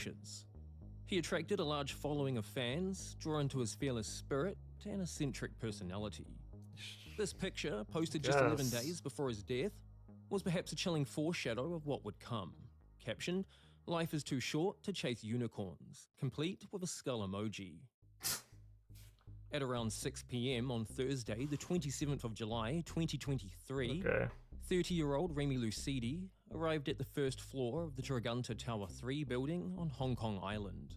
The Tregunta Towers comprise 3 prominent residential skyscrapers in Hong Kong's popular mid-scales district. Completed in 1993, at 721 feet, Tower 3 was the world's tallest residential skyscraper until it was overtaken by Trump Tower in 2001. After telling a security guard he was visiting a friend on the 40th floor, Remy was caught on CCTV exiting the lift on the 49th floor before taking the stairs to the top, where he forced the door open to get outside. However, today was the day his luck ran out. It was around 7:30 p.m. Stupid games, win stupid cleaning prizes. the penthouse suite on the 68th floor got the shock of her life. She looked out to see Remy on a narrow window ledge, asking for help. It's not exactly clear what had gone wrong, but according to a Sky News article, before the police had arrived, he lost his footing and fell hundreds of feet onto a patio below and instantly lost his life. Tributes flowed in the wake of his death. One user on social media wrote, "Bro went out doing what he loved. He lived life fully. Not many can say that." Although I really hoped it was play stupid games, win stupid prizes. it's unclear how it went wrong on this occasion, Hong Kong police concluded he had run into trouble while attempting his extreme sport. He knocked on the window for help, but accidentally fell to his death. Yeah. Born on the 29th of July, 1820, Clement Vallandigham was a lawyer and politician, serving 2 terms as a Democrat for Ohio's 3rd Congressional District in the United States House of Representatives. Considered pro-slavery, he served as the leader of the Copperhead faction of the anti-war Democrats. As one of Lincoln's most outspoken Copperhead critics, faction? in 1863, he was exiled to the Confederacy for publicly opposing the Civil War. He eventually sailed on to Canada, but snuck back into the US the following year. In the 1860s, the Copperheads, also known as Peace Democrats, were a faction of the Democratic Party and the Union who opposed the American Civil War and wanted immediate peace settlement with the Confederates. I didn't know that. Look, we're learning new things. Learning of his return, Lincoln drafted a letter to the Ohio governor asking him to watch Vallandigham closely and to arrest him if necessary. However, Lincoln never sent the letter. But it was perhaps the strange way in which Vallandigham died that he'd be most remembered for. Man, on the night of December 24th, 1870, I don't know. a good This guy's he got to do something with that beard, man. remembered for. On the night of December 24th, 1870, a good old-fashioned bar brawl broke out at the American Saloon Gambling Parlor in Right Hamilton, before Ohio, Christmas? between 2 former business partners, Tom Myers and Thomas McGeehan, and their associates. At some point throughout the brawl, a that shot looked like went James off, Franco. hitting Tom Myers in the abdomen, causing an injury to which he would later die from. Oh. Naturally, Thomas McGeehan was the prime suspect and was eventually arrested and charged with murder.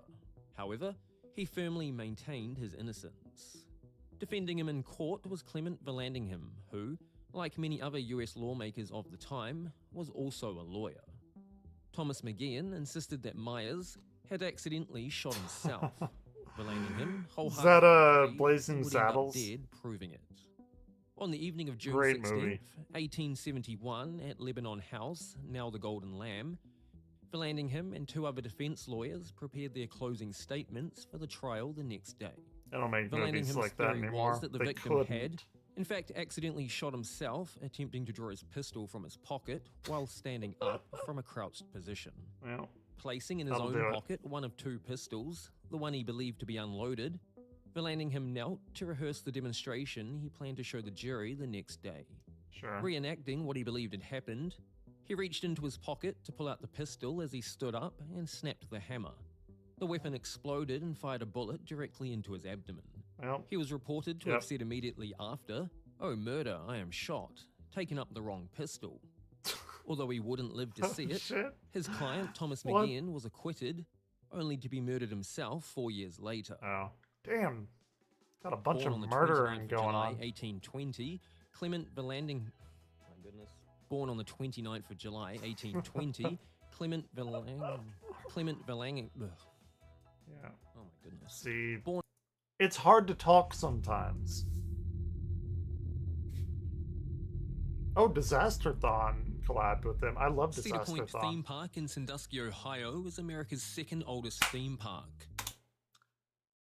I love watching theme park videos.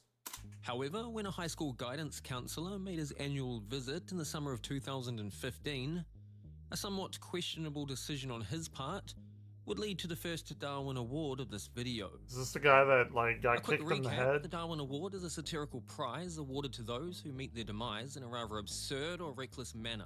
Yeah. Basically a tongue-in-cheek play on Charles Darwin's theory of evolution. Now, Cedar Point has more than 65 rides, including 18 roller coasters, one of which is the bad guy in this story, the man. Raptor roller coaster. At the time of its opening, the Raptor was the world's tallest, fastest, and longest inverted roller coaster. It has 6 inversions, including a Cobra roll, which was the first for an inverted coaster.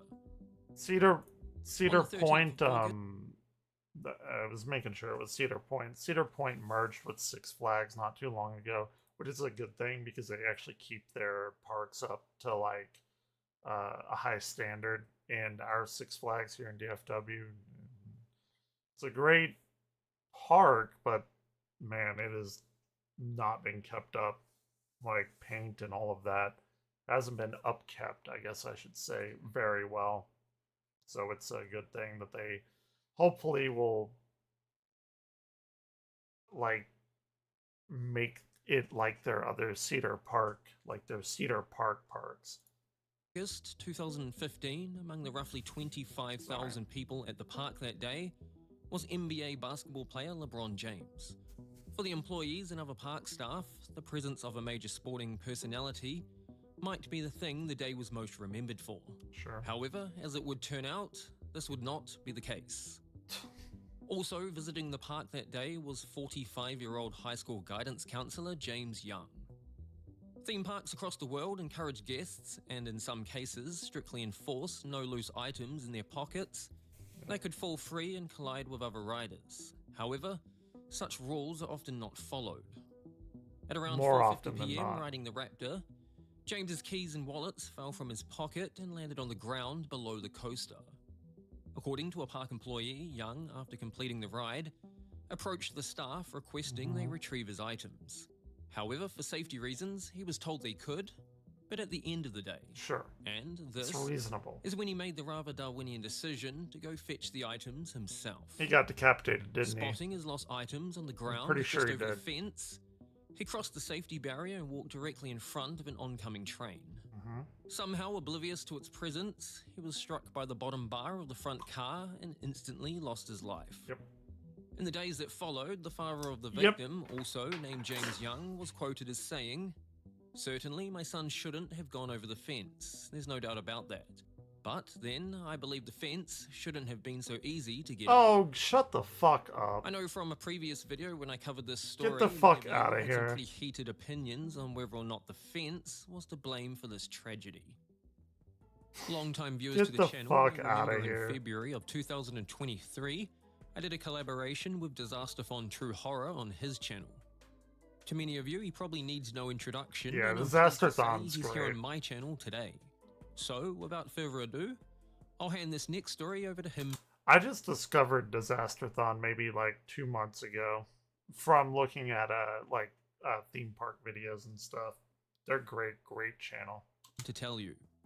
Now the edge, which keeps all the oceans in, is a 150-foot ice wall, which is Antarctica. Now yesterday, the sun Oh and my the moon god, was in the it's sky at the fucking same flat time, earth which is bullshit. not possible in my In early 2020, Oh! dreamer and professor. Oh shit, I know this. The guy built a rocket and it fucked up real bad because he was supposed to prove like the flat earth stuff, and he's Best flat earther, Mad Mike Hughes, climbed into his homemade rocket Yep.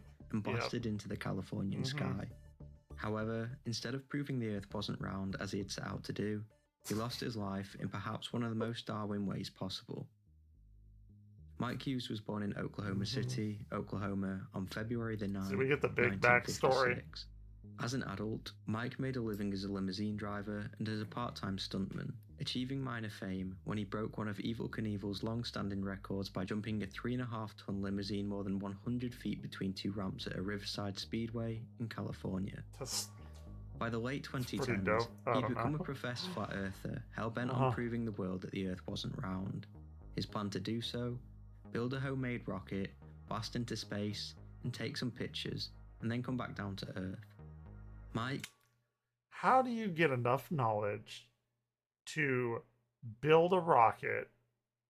I assume he had to like know a little bit about rocketry. And if you know that much, how do you not know that the Earth is round? Like, it really bothers me as like a professor and a teacher of physics that people are this dumb. And there are people that are smart that are also this dumb. I am very stupid. I know what I'm smart at. I'm very smart at science, astronomy, and all that. But like, I'm not this dumb. And his friend Waldo Stakes dreamed of building a manned two-stage rocket they called the Rockoon because it was part rocket and part balloon. Sure. They envisioned a Of machine course. capable of reaching a top speed of 500 miles per hour Yeah. and carrying him more than 300,000 feet to the edge of space. In January of 2014, it was Mike's first test flight. He and his steam-powered rocket climbed 1,500 feet into the Arizona sky. The flight lasted less than a minute, and after touching down, he spent the next 2 weeks recovering from a back injury from the hard landing. However, undeterred, Like, what are they trying to, like...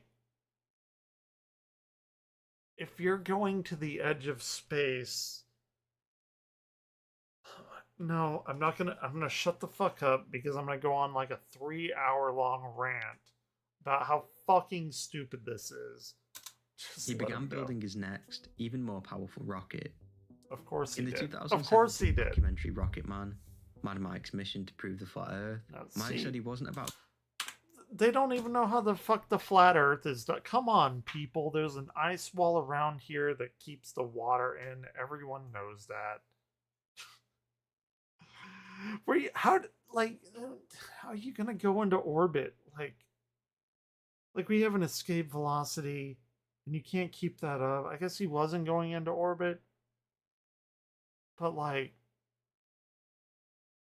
if they know they can go into space, then they know they can go into orbit. So why hasn't anyone ever like taken the underside of the flat Earth photo? Like, oh, I'm gonna shut up. 17 documentary Rocket Man, Mad Mike's mission to prove the flat Earth. Mike said he wasn't about to take NASA or Elon Musk's word that the world was round. Yeah. Okay. On the 24th of March, 2018, he shouldn't take Mad Elon Mike Musk's achieved word his about second anything, launch, but... accelerating approximately 2,000 feet at a respectable 350 miles per hour. Okay. After a hair-raising but relatively uneventful flight, he landed with a resounding thud in the Mojave Desert. Man, is that real? I mean, that is a very pristine looking parachute. Relatively uneventful flight, Sure. he landed with a resounding thud in the Mojave Desert. Over the following 2 years, with the help of ample donations from their fellow Flat Earth enthusiasts, Mike and his team planned and began building the perfect rocket. What does it say? A fool and his money are soon parted? Name me a better example. On Saturday, February the 22nd, 2020, more than 4 dozen friends, journalists, and fellow rocket lovers watched Mike climb into his sleek, steam-powered rocket. Dating... Alright. Dating isn't rocket science, and his fucking eggplant emoji and the peach emoji.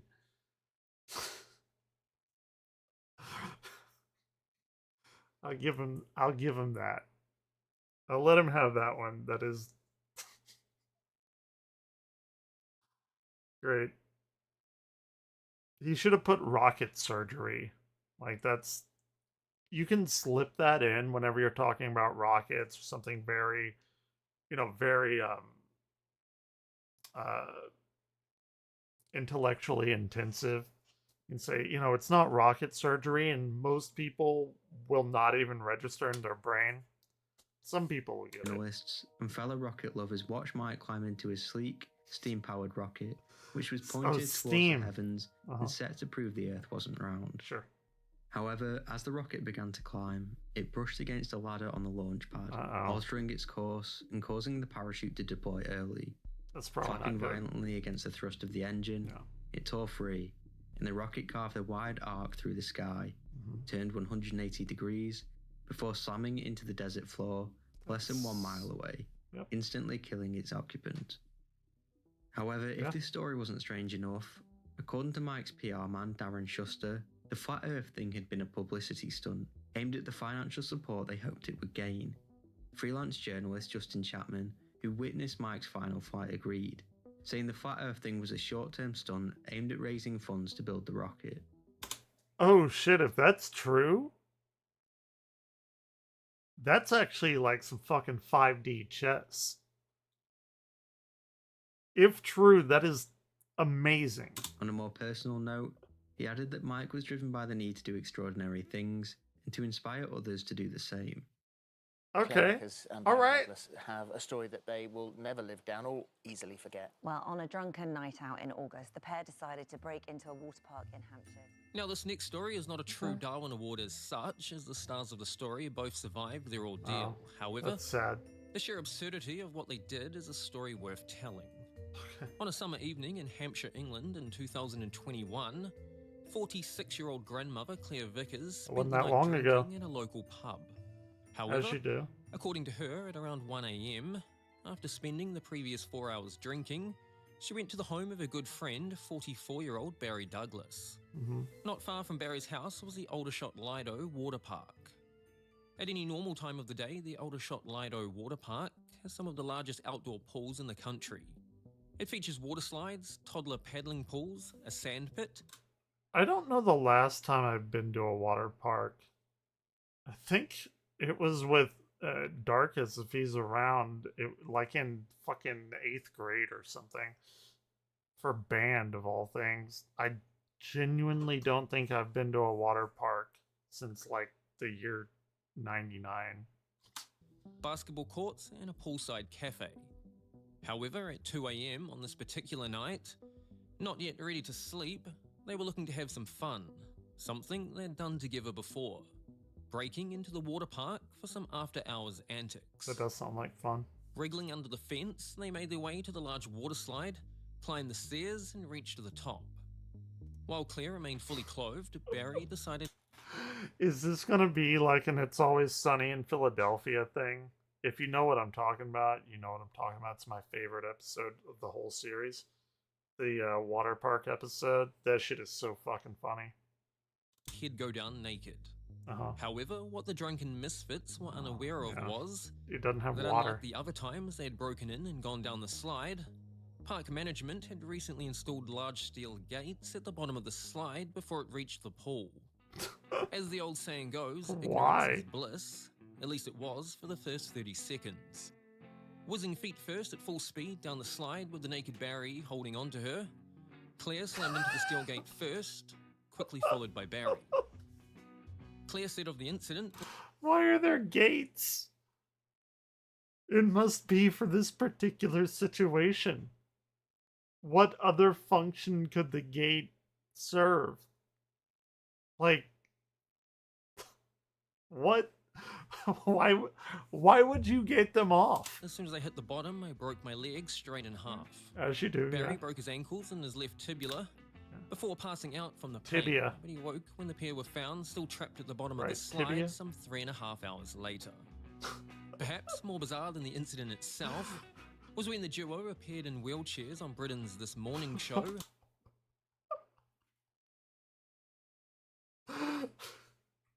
Hosted by Holly Willoughby and Philip Schofield, partly blaming the park for what happened. While the Oh, shouldn't the have been gates. there, Barry told them the park was too easy to break into. You had to do it. So the chains were locked to walk up the steps. Yeah. So you got the bottom chain. How could you not? So that was unlocked. So you just took it Yeah. off. Got the top chain unlocked. Yeah, You go of to course. the slide, and that was open. He went on to say No, they it should have wasn't. security though for a start. That slide was not open. That slide was closed. Maybe the top was open. The fence should be secured and there might be legal action taken. While Claire told the host that, I just think something should be done about it. Although Yeah. some viewers sympathised with the pair, others No. expressed outrage on Twitter at the suggestion the park could be partly to blame. Police in Bakersfield, California are investigating what's Oh, being shit, called that was freak a good accident. one. One that left an area doctor dead. Colleagues became alarmed when she didn't show up to work the next day. Her purse was there with her phone, all her money, all her credit cards, all that stuff. Now, most of us can relate to this next story, doing something slightly questionable after a bad breakup that we might not be too proud of later. However, the person in this one, as it would turn out, took it a little too far. 49-year-old Dr. Jacqueline Cotterak was in an off and on again relationship with her then lover, 58-year-old William Moody. After a fight on Wednesday, Okay. the 25th of August 2010, she attempted to break into his home using a shovel. Moody, however, wanting to avoid confrontation, slipped out the back door and spent the night elsewhere. Jackie, however, seemingly hadn't noticed. She was described as a brilliant doctor who graduated top of her class at the UCLA Medical School. That don't matter when fucking relationships are involved. It don't matter. I don't care how many PhDs you have. 0, 1, master's degrees. Doesn't matter. Believe me, it does not And a matter. certified genius with an IQ of 170. So when she failed to show up for work on Thursday, her colleagues were naturally concerned and reported her missing. Yep. So where was she? 2 more days would pass and there was still no sign of her. It was on Saturday night, the 28th of August, that a house sitter at her lover's place noticed a smell coming from the fireplace. After peering up the chimney to see what it was, the mystery of the missing doctor had been solved, but it wasn't a happy ending. According to the police, on Wednesday, after William had slipped away unnoticed, desperate to get into the house to speak with him, she used a ladder to climb onto the She pulled a Santa Claus. roof before removing the chimney cap and climbing down feet first. She Santa However, Claused it. after getting stuck halfway down, the pressure on her chest caused her to suffocate. If there is a moral to the story, it's perhaps that love really does make us do some crazy things. Yeah.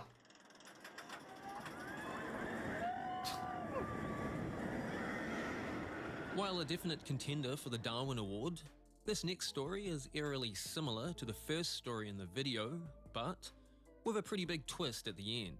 Okay. On September the 7th, 1998, 25-year-old Hector Mendoza visited Paramount's Great America Amusement Park in Santa Clara, California. Originally from Guadalajara, Mexico, Mendoza was now a window cleaner living in the United States. Dude, fuck that. At the park with him that day No was way. his brother-in-law and his new wife of just 2 months. Shortly after 2 p.m., Hector and his wife rode the Top Gun roller coaster, now known as the Flight Deck. Built by Bolliger and Mabillard, the Flight Deck or Top Gun is another steel inverted coaster. Those are fun. At some point throughout Those are in almost 2 Planet minutes Coaster. and 20-second ride, the forces generated by the coaster caused his wife's baseball hat to fly off and fall to the ground. Oh, you can't have Now, that. I'm sure you all get where this is going. However, Sure. there's definitely a twist to the story. I swear to God, if it's whenever the roller coaster twists, I'm gonna be angry. Keen to remain in the good graces of his new wife, in an attempt to retrieve the cap, he passed through a door marked staff only and climbed a 6-foot fence into the secured area directly under the tracks of the Top Gun roller coaster. As he seized down on the lost hat, a fully loaded train traveling at top speed on the downward section caught him by surprise. However, unlike the Cobra incident from the earlier story, it wasn't the frame of the vehicle that instantly ended his life, but the now broken leg of Jessica Medina riding in the front car. In the immediate aftermath of the accident, the ride was closed for 1 day, pending an inspection. Hector Mendoza's wife went on the offensive, denying that her husband climbed a fence and instead claimed the gate was either open or wide enough for him to have slipped through. It was just there. He had to go under the roller coaster, the operating roller coaster. How could he have known, having just ridden it, that it's operating? Both the police and park officials dismissed the accusations. However, the strange story wasn't finished here. Uh-oh. When the Mexican consulate contacted the Mendoza family back in Mexico to inform them of the death of their son, they were very much confused, as their son was alive and well and in Mexico with them. So, Wait, who was the what? dead man at the theme park? Using fingerprints taken from the body, police would identify him as 25-year-old Suarez Robles, originally from Mexico. Mr. Robles had assumed the driver's license, social security number, and the name of Hector Mendoza, an identity even his new wife had believed him to be. The reason for faking his identity remains unclear. Let me know your thoughts on today's video, and a big thanks to my special guest. If you enjoyed, I'd love it if... Some of these are When fucking simplified, wild. Charles Darwin's 1859 theory of evolution advocates for the survival of the fittest, the most intelligent, and those with advantageous traits. My sister got a new bird. She's up to like 11 now. She needs a toucan and an African gray. Fast forward almost 150 years, and the advent of the internet brought with it the popularization of the Darwin Award. Yep. bestowed upon those who meet their demise in especially absurd or reckless manners. The satirical award suggests the individual effectively strengthened the human gene pool by removing themselves from it. Well, in early 2020, that only works if you do it before you have kids. It will only strengthen us if you do it before you pass down your genes. 23, this woman was caught on camera trying to take the perfect selfie, only inches from a 2,000-pound wild bison at Yellowstone National Park. I'm sure nothing happened. Thankfully, the animal was rendered motionless by the sheer stupidity taking place in front of it, and the woman lived to see another day. Oh, I'll fucking take that L. I was making fun. Said, yeah, nothing did happen. All right. However, had this event ended badly, it would have undoubtedly resulted in a nomination for the coveted Darwin Award. Dude, that bison gives 0 fucks. It's like the following people in this Look at video. him. He doesn't give a shit.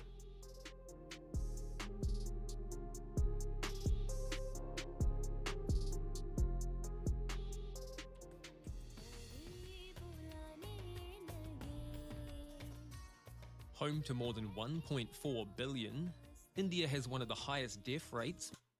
Dude, Indians are like really fucking skinny. Maybe it's because I live in Texas and like everyone in the USA is fucking fat. But holy shit, come on now. These people are like crazy skinny. They're actually probably normal weight, but you know. While attempting a selfie, a study conducted at a university in New Delhi found that between 2014 and 16, 127 people died worldwide while trying to take a selfie, and more than half of those happened in India. Weird. Prabhu Bhattara, a taxi driver in the eastern province of Orissa, was transporting a party of wedding guests on a May afternoon in 2018. At some point along the drive, he spotted what appeared to be an injured sloth bear in a clearing just a few yards off the road. The sloth bear? Not to be confused with a sloth, although it usually chooses to flee rather than fight, is immensely strong. Not today. In fact, strong enough to fight off a tiger. Oh, shit. While many of us might They look have chose wild. to call authorities to report an injured animal, Mr. Bhattara saw an opportunity for the perfect selfie. Dude, these bears look fucking wild. I've never heard of one. That is insane. That is ridiculous. Look, it's like the second new thing I learned today. After stopping his taxi and heeding advice not to, he proceeded to exit the car and approach the bear. However, in a photogenic mood, the injured animal was not, and too injured to flee, it chose to fight. The ordeal was caught on a series of blurry snaps by his disapproving passengers, and even with the help of a stray dog, who joined the fight on the human side, the injured bear emerged victorious. While Mr. Bhattara didn't get his selfie, the internet did nominate him for the prestigious Darwin Award later that same year. Although getting tranquilized to remove the man's body, the bear received veterinarian care and recovered from its injuries, and the dog was reported to be unharmed. Hell yeah, okay. In February Win all around. 2008, British man 46-year-old David Monk, along with 3 friends, Alan McGregor, Richard Watkins, and an unnamed fourth, went on a 4-day skiing trip in the Italian Alps near Turin on the foot of the French border. Hugely popular with British skiers, Salzy-Dul is one of 5 villages that make up the Via Lattea, or Milky Way ski area, known for its party atmosphere, where tourists ski by day and drink by night. That sounds pretty good to me. Saturday, I have never been skiing or snowboarding, but I have water skied. It has nothing to do with anything. In February, the 4 men enjoyed some drinks at one of the local bars. However, the walk back to the resort passed by the foot of one of the more than 140 ski lifts in the area. It goes without saying that the best decisions are not always made in combination with a few drinks. No, I disagree 1,000,000%. Spotting the thick, foam safety padding wrapped around one of the ski lift support beams. The men thought it would be fun to remove one and use it as a mat to sledge down the mountain. After removing the padding from the nearest support beam, they carried... That is the most drunk idea. Like, that is the textbook drunk idea.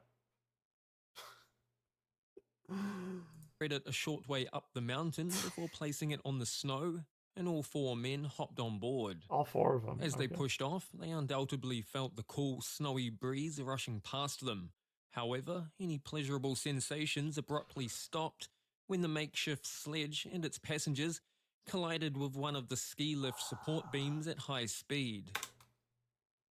They took the padding off a support beam to slide down the hill and inevitably, I'm assuming, ended their lives by another support beam with the padding. There's some sort of poetic justice there. The positive side of the situation was that the resort management had thoughtfully installed thick foam padding on the support beams to protect skiers from potential injuries in the case of a collision. The downside, however, was that the men had just minutes earlier removed the padding from the very support beam. It's the same beam? Oh my god, it's like revenge. It's the best revenge story ever told. They had just crashed into. With severe injuries to his head and chest, for father of 2, 46-year-old David Monk, the impact with the solid metal support beam was instantly fatal, while his friends Alan McGregor and Richard Watkins sustained more survivable injuries and spent time recovering in an Italian hospital. That shit is so fucking Long-time funny. viewers to the channel may remember this next story as I did a full-length video on it earlier last year. Although being one of my earlier efforts, I wouldn't necessarily recommend going back to watch it. Home to almost 33 million people, Malaysia, situated in Southeast Asia, has become increasingly modern and has seen a rise in living standards over the past few decades. Sure. However, in the smaller villages and rural locations, many still live in varying degrees of poverty, and when the opportunity to make a few extra dollar arises, many would no doubt take it. At around 3 AM on January 28, 2018, local man Zain Koznin was riding his bike home in the early hours of the morning when he spotted a 13-foot-long reticulated python sitting on the side of the road. Although not venomous, reticulated pythons are exceptionally strong, can kill their prey by constriction, and are known to attack humans. Regardless, So, here's the thing about that, about how snakes kill, like with restriction.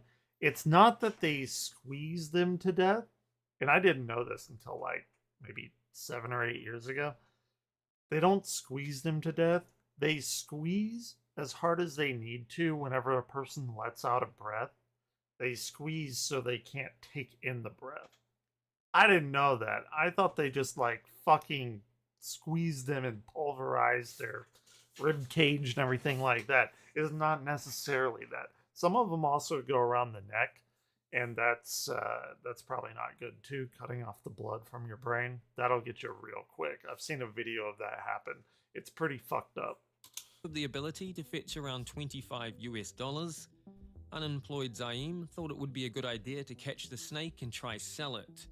And with nothing more than a pair of gloves, he grabbed it, hopped back on his bike, and holding it by its head, proceeded to ride home with it.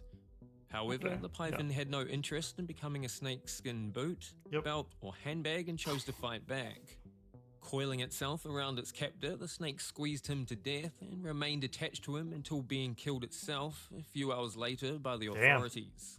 That's just like an alien face hugger. Holy shit. It remained attached to him. Although one can sympathize with a man so desperate he would take a risk for such a small amount of money, sure, users of the official Darwin Awards website voted him a winner in 2018. Yeah, I don't know. I don't know if that would be like a Darwin Award thing. It's stupid, but I don't know. I'm iffy on that one. Oh shit. Never mind. On the 28th of October 2019, 47-year-old Tetsu Shihara fell more than 3,000 feet to his death, all while live streaming to his audience. Jesus. 62 miles west of Tokyo, Mount Fuji is one of Japan's 3 holy mountains, Beautiful. a 12,000-foot active volcano visited by religious pilgrims, mountain climbers, and sightseers. The climb is cold and dangerous even during the summer, when amenity stations are staffed for the benefit of climbers. In the off-season, however, conditions are downright hostile. Winter climbers need the proper gear, climbing experience, and a sprinkle of common sense. I'd love to On visit this Mount day, Fuji one day. Tetsu, It'll as he was never known to happen, his but I'd online love to. audience, appeared to lack all 3. Underdressed and carrying only a pair of climbing poles, he fired up his smartphone and proceeded up the Shubashiri Trail, a path typically used only for the descent, all while live streaming to his audience. Oh yeah, As everything the went ash wrong. turned to snow, and the snow turned into even deeper snow, viewers were treated to a litany of complaints about cold hands and a lack of the right equipment. For many, this might have been the time to give up and head Yeah. back. Yeah. Likely motivated by a reluctance to disappoint viewers, he stomped on further. Peer pressure. Never fall into it. Frequently cautioning himself against slipping, he mutters to his audience, "Must continue to operate," referring to his live stream. "Oh, this place is slippery, getting dangerous." That's pulling in Repeatedly views. tripping and stumbling, continuing his commentary, he more than once asks himself if he's on the right track. Viewers likely knew the answer. Yeah. Finally, as he uttered the words, "Wait, I think I am slipping," at this point, experienced climbers would tell you that you have just one chance at self-arrest. However, dedicated to the cause, that cause being likes and followers, it became apparent the live stream was more important, Salute. and in an instant, he began an uncontrolled slide down the rocky snow face, Yep. with feet flailing and poles tumbling free as the stream continued. Wait. The guy was on Mount Fuji.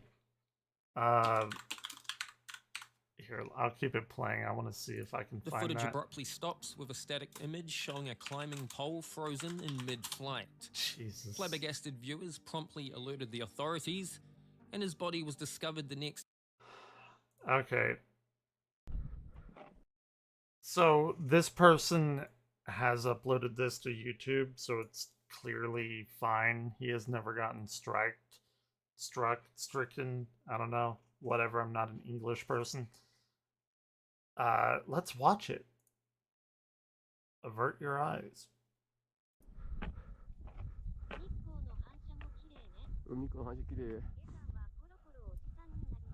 Is that like TTS?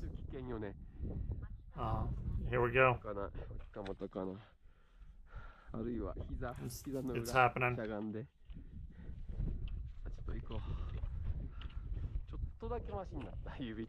This is for educational purposes only. Oh shit, he slipped. Moron. Nope.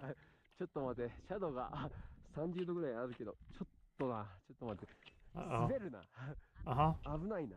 I have no idea what he's ここ saying. 岩あるでしょ。その岩を伝っていこう。 Here we go. 小さい岩。危ない。そう。なかなか危ない、ここ。ここな。滑って下山する。よし。岩を取る。や It's ばい。 coming. It's coming. よし、行こう。斜面になっちゃってるな。この Oh shit. 道が埋まってね、半分ね。雪で。よし、行こう。池だ。 Uh-oh. Uh-oh. Labored breathing. 道合ってるのこれ。なんか外埋まってんだけど、雪で。よし、行こう。 The atmosphere is thinner up there as well. 斜面。 Oh, oh, nope, there it is. There, nope, nope, you fucked up. You fucked up. Nope. It's the world's worst slide.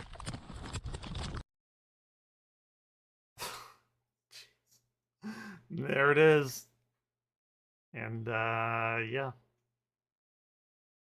I don't know what that says. Can we put that into, like a Google translator or something. Here, I'll go on with the other video. I want to see that, what it says. Day, more than 3,000 feet below where he began his fall. For his efforts, however, users of the official Darwin Award website voted him a winner in 2020, the first Japanese national to win the coveted prize. I mean, you're the first. Now for a couple of shorter honourable mentions. On Saturday the 14th of August, 1999, 47-year-old Daniel Nolan of London, Ohio, would complete an act that would see him win a Darwin Award the following year. Described by police as a man with an extensive criminal record.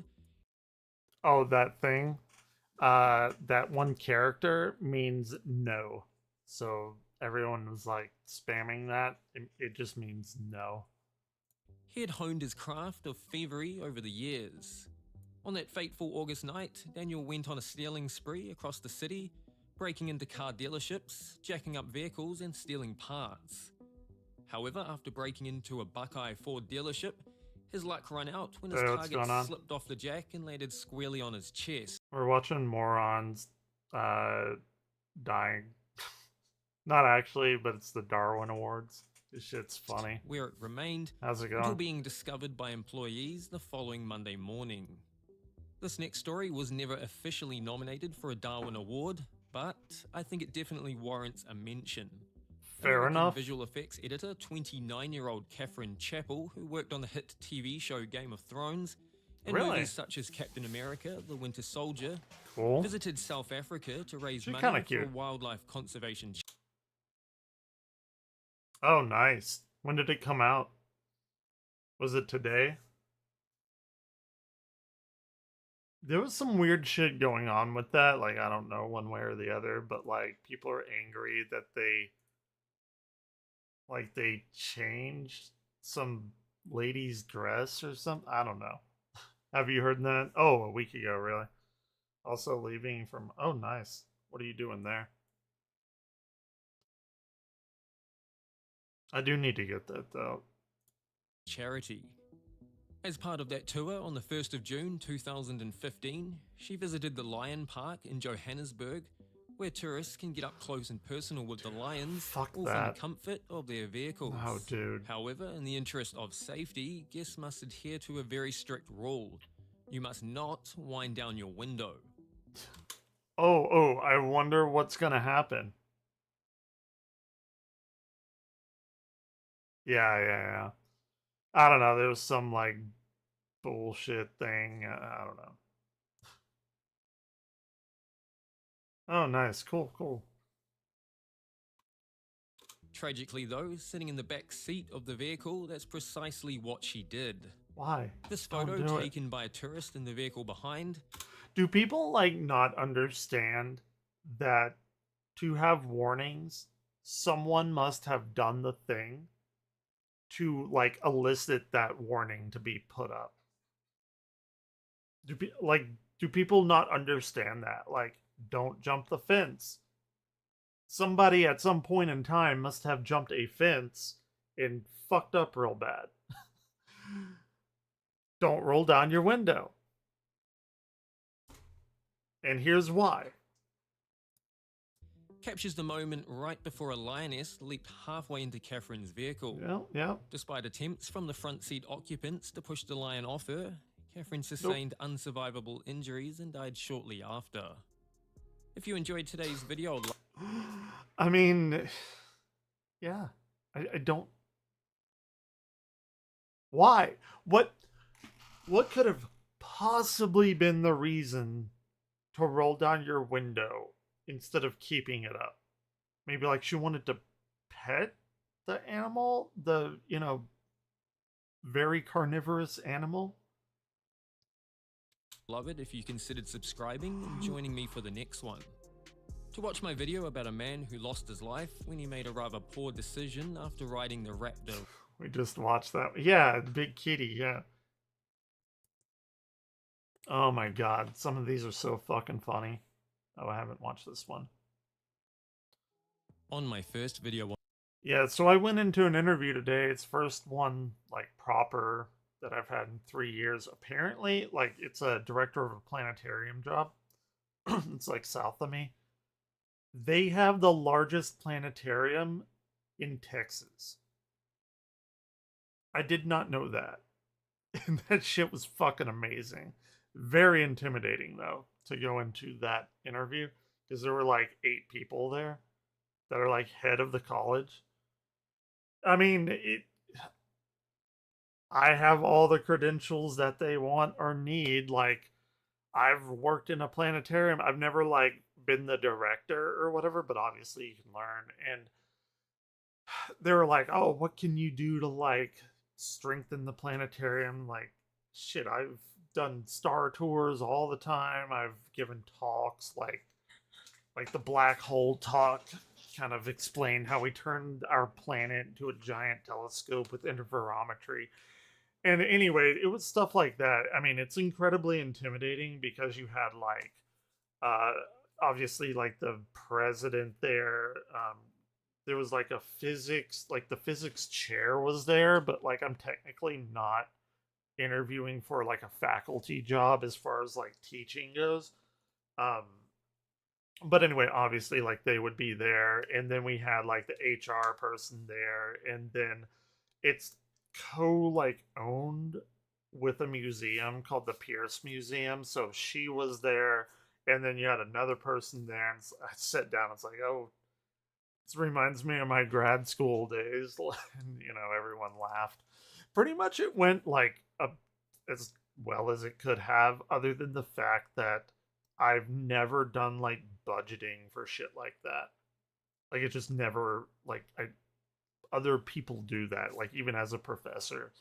Like, if you need something, you go to the lab coordinator and they buy it for you, like if it's an experiment or something. So that's like the only thing I don't necessarily have like experience with. And like I mean, it can't be that hard, right? Budget, you're allowed so much money, you can spend shit on the money that you're given, right? It's like basic math. So, other than that, yeah, I mean, it was very impressive. It holds 200 people. The one that I worked at held like 70, I think, if I remember right. I mean, this fucker was like huge. Apparently, they built it right after, I guess they got COVID money or something. And then after they built it, like immediately, apparently the guy that was like running the planetarium retired. So, like, one 21-year-old student is kind of holding it together right now. And I met her, and because she was over at the planetarium like right after I got done. She's very cool. Like, we hit it off. But yeah. I don't know. They said I'd know within like a week and a half, maximum 2 weeks. It'd be like a dream job, kind of, even though I've already had my dream job and COVID and all kinds of crazy shit happened, which was teaching, like as a professor, but decent, I guess. I don't know. On the Darwin Awards, one clever user commented, "The Darwin Award was a prize that, in order to win, you first had to lose." Yeah. As described by Charles Darwin That's how it's himself, done. evolution is, in a nutshell, the survival of the fittest. The best traits of... Oh yeah, and by the way, I got this thing. Whenever a new crazy like product comes out, like soda or whatever, I'll at least try it. Oreo Coke. This is the sugar-free one, which is fine. I wouldn't recommend it. It's weird. It's not worth the hype. Maybe like the non-sugar-free version is different, but it's survive and get passed on, wouldn't recommend while weaker, less desirable characteristics are weeded out through a process of natural selection. Fast forward to the present day, and the invention of the internet brought with it the popularization of the Darwin Award. Cars don't go there. Given to those who It's meet not a their parking demise lot. in an outrageous or reckless manner, suggesting the individual strengthened the human gene pool by removing themselves from it. Here, again, this only works if you have not had kids. That's the only way the Darwin Manifesto works. Are 5 unbelievably absurd ways that Or the people Darwin met their maker. Award works.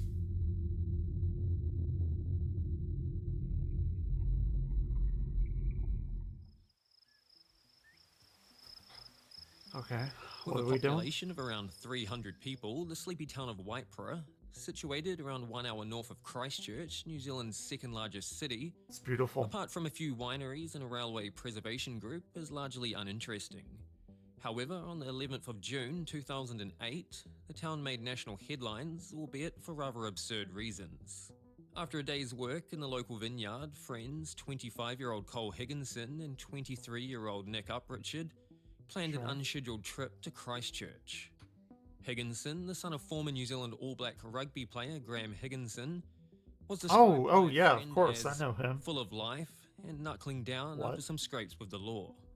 While his younger friend Nick was a mischievous entertainer to whom no idea seemed too crazy. On There a it personal is. note, having once lived in the That area, is the I can attest catalyst to the lack of public to transport whatever the options. fuck is about to happen. However, the two men had a rather Darwinian plan to cover the 36 miles to Christchurch, which didn't include a bus ticket. At around 11 p.m, a freight train travelling from Picton to Christchurch stopped at a siding in Waipara to pass another train moving in the opposite direction. Unbeknownst to the driver, Nick Uprichard and Cole Higginson They tried to had just jump climbed between atop them. one of his wagons to hitch a ride to Christchurch. Although the journey would be free, the price they would pay would be high. With the two men perched atop a curtain-sided freight wagon like the one on screen, the train set off again for its final 1 hour run to Christchurch. Sure.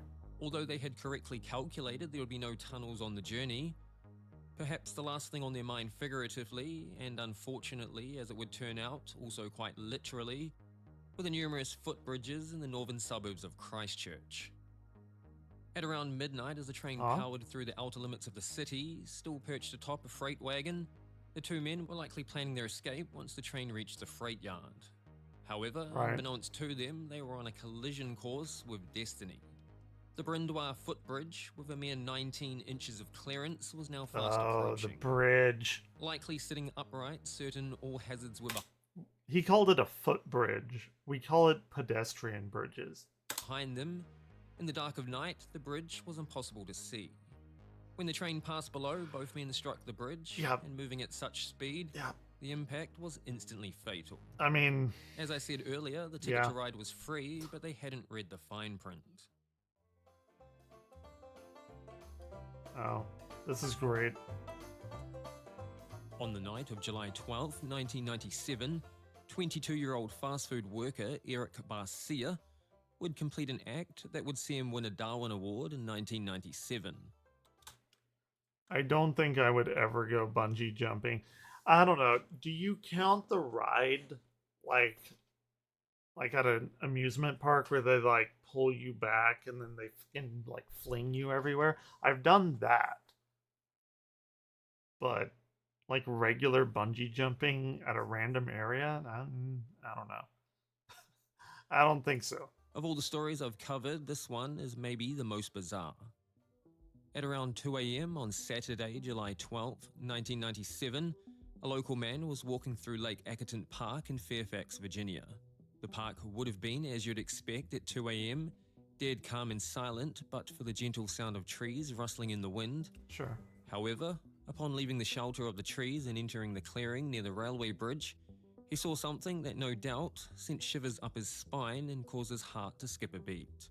There, lying on the pavement below the bridge, was the body of a young man. Attached to the man's leg were several short ropes, running all the way up to the top of the bridge. The police were called to report the incident and arrived on the scene shortly after.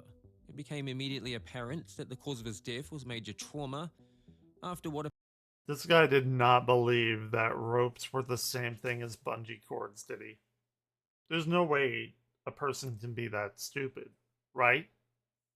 There's no fucking way. Appeared to be an attempt to bungee jump from the 70-foot bridge above. According to Warren Carmichael, a police spokesman for the Fairfax County Police Department, The victim was identified the following day as 22-year-old fast food worker Eric Barcia. Barcia had used several bungee cords with the hooks on the end, tied them together, and with a keen eye for safety, added duct tape for reinforcement. I mean, at least he tried, I guess, right? Trying to make your own homemade bungee cord with duct tape. However, even with such meticulous precautions, yeah, according to how Fairfax could it police, go wrong? Barcia had not considered that with the stretch of the cords, the length of the bungee would become greater than the distance between the bridge and the ground itself. Did he bundle them up, or was it just like one that he like tied duct tape around? Either way. Police concluded that on the night of July 12, 1997, most likely with the intentions of a quick thrill and a good story to tell his friends, Eric A. Barcia drove to Lake Ackerton Park, made his way up to the top of the railway bridge, tied one end of his homemade bungee to his foot, the other end to the bridge itself, before jumping head. Oh my god. He just tied it to his foot, like to his ankle.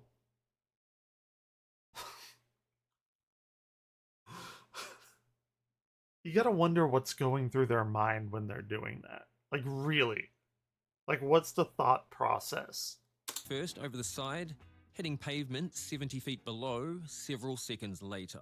Yeah. When speaking to the Washington Post in the days that followed, Eric's grandmother, Lucille Kalinsky of Fredericksburg, Virginia, told the paper she was aghast her grandson would try such a stunt.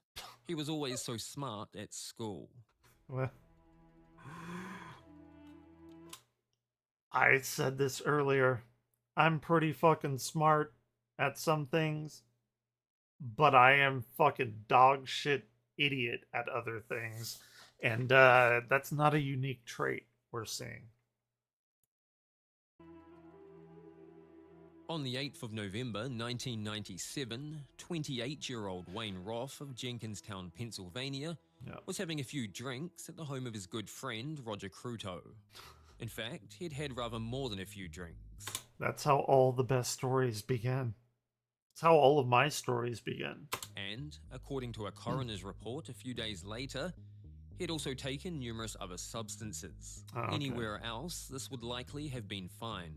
However, resting in a tank beside him was his friend's pet cobra. The cobra is a venomous snake known for its hood and potent venom which primarily targets the nervous system, causing paralysis and respiratory failure. When bitten, humans may experience difficulty breathing, blurred vision, and muscle weakness. Without prompt medical intervention, a bite from a cobra can often be fatal. Regardless, intoxicated Wayne Roth was unbothered and stuck his hand in and grabbed the snake anyway. I mean, yeah. However, the snake wasn't in a handsy mood and promptly bit him. At this point, his friend Roger, the snake's handler, suggested they might take him to the hospital. But Wayne was having none of it. According to his friend, he said, "I'm a man, I can handle it." And instead of reporting to a hospital, he asked to be taken to a local bar instead. However, this man has priorities, which you have to respect. It reminds me of this. I love this quote, or this meme, whatever. Quote from Man Stabbed. What are you gonna do? Stab me? It's like the best picture ever. Oh, God. Venom is slow acting, and although he had 3 drinks and enjoyed 3? bragging about being bitten by a snake, unfortunately, within 3 hours, he was dead. He was bragging about it, yeah. I fucking shrugged that shit off, walked it off, I'm fine. The coroner, Dr. George E. Huddick, ruled the death an accident, but stated the venom was only a contributing factor because he had enough other stuff in his system to kill him. Fair enough. For his efforts, he, like Eric Barcia, was voted a Darwin Award winner in 1997. The 9th of July 1993 started like any Ooh, this is Super Shade.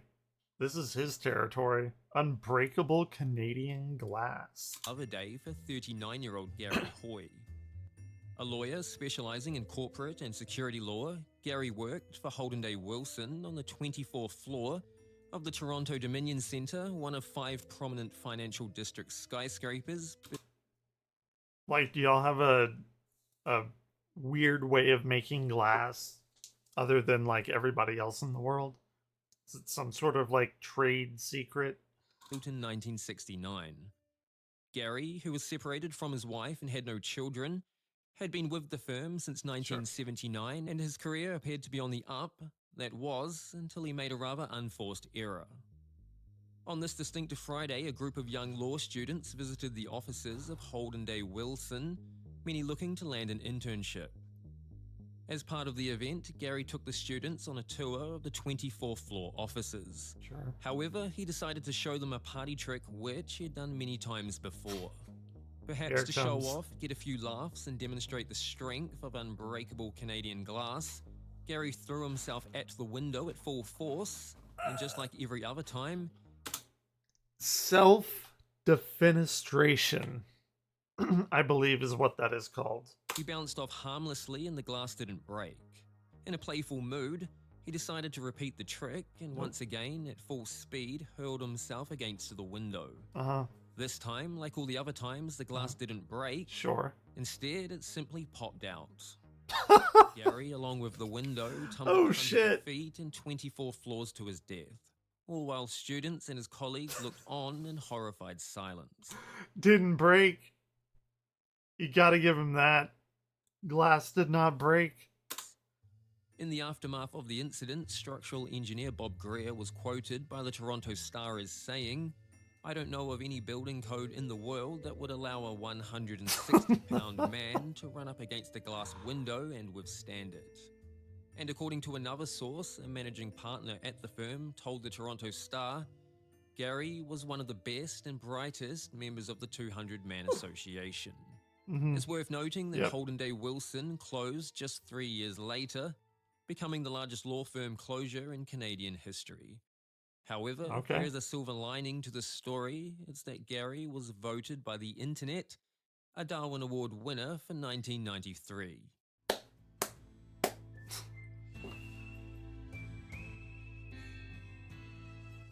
In August of 2011, 27-year-old Joshua Cito of Arizona, in a twist of fate, did something that would make any male cringe at the mere thought of, and cross their legs in solidarity.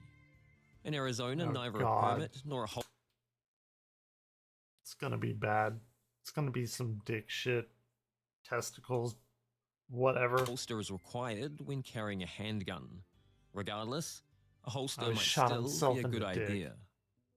On an afternoon walk to the food store, Josh had his girlfriend's pink handgun tucked in his trousers without a holster. While doing nothing illegal, He shot his dick. perhaps it was still a bad idea. Accidentally pulling the trigger, the gun went off and shot him square in the jewels. There it is. A man is recovering after police say he accidentally shot himself in the penis with his girlfriend's pink gun. After calling 911, the operator advised his girlfriend to put pressure on his wound. Although Josh didn't die, I'm awarding The jokes write themselves. him an honorary Darwin Award because he was likely removed from the gene pool anyway. If you enjoyed today's video, I was like, he didn't die. Why is it a Darwin Award? Well, fair enough. Fair enough, you got me. God damn it. Love it. I'm gonna go and get some food. I actually realized that I haven't eaten today. Should probably do that. People tell me, like, you need to do that once a day. So I'm gonna do that, and I will be back in a little while. I'm getting pretty fucking hungry. So, take it easy.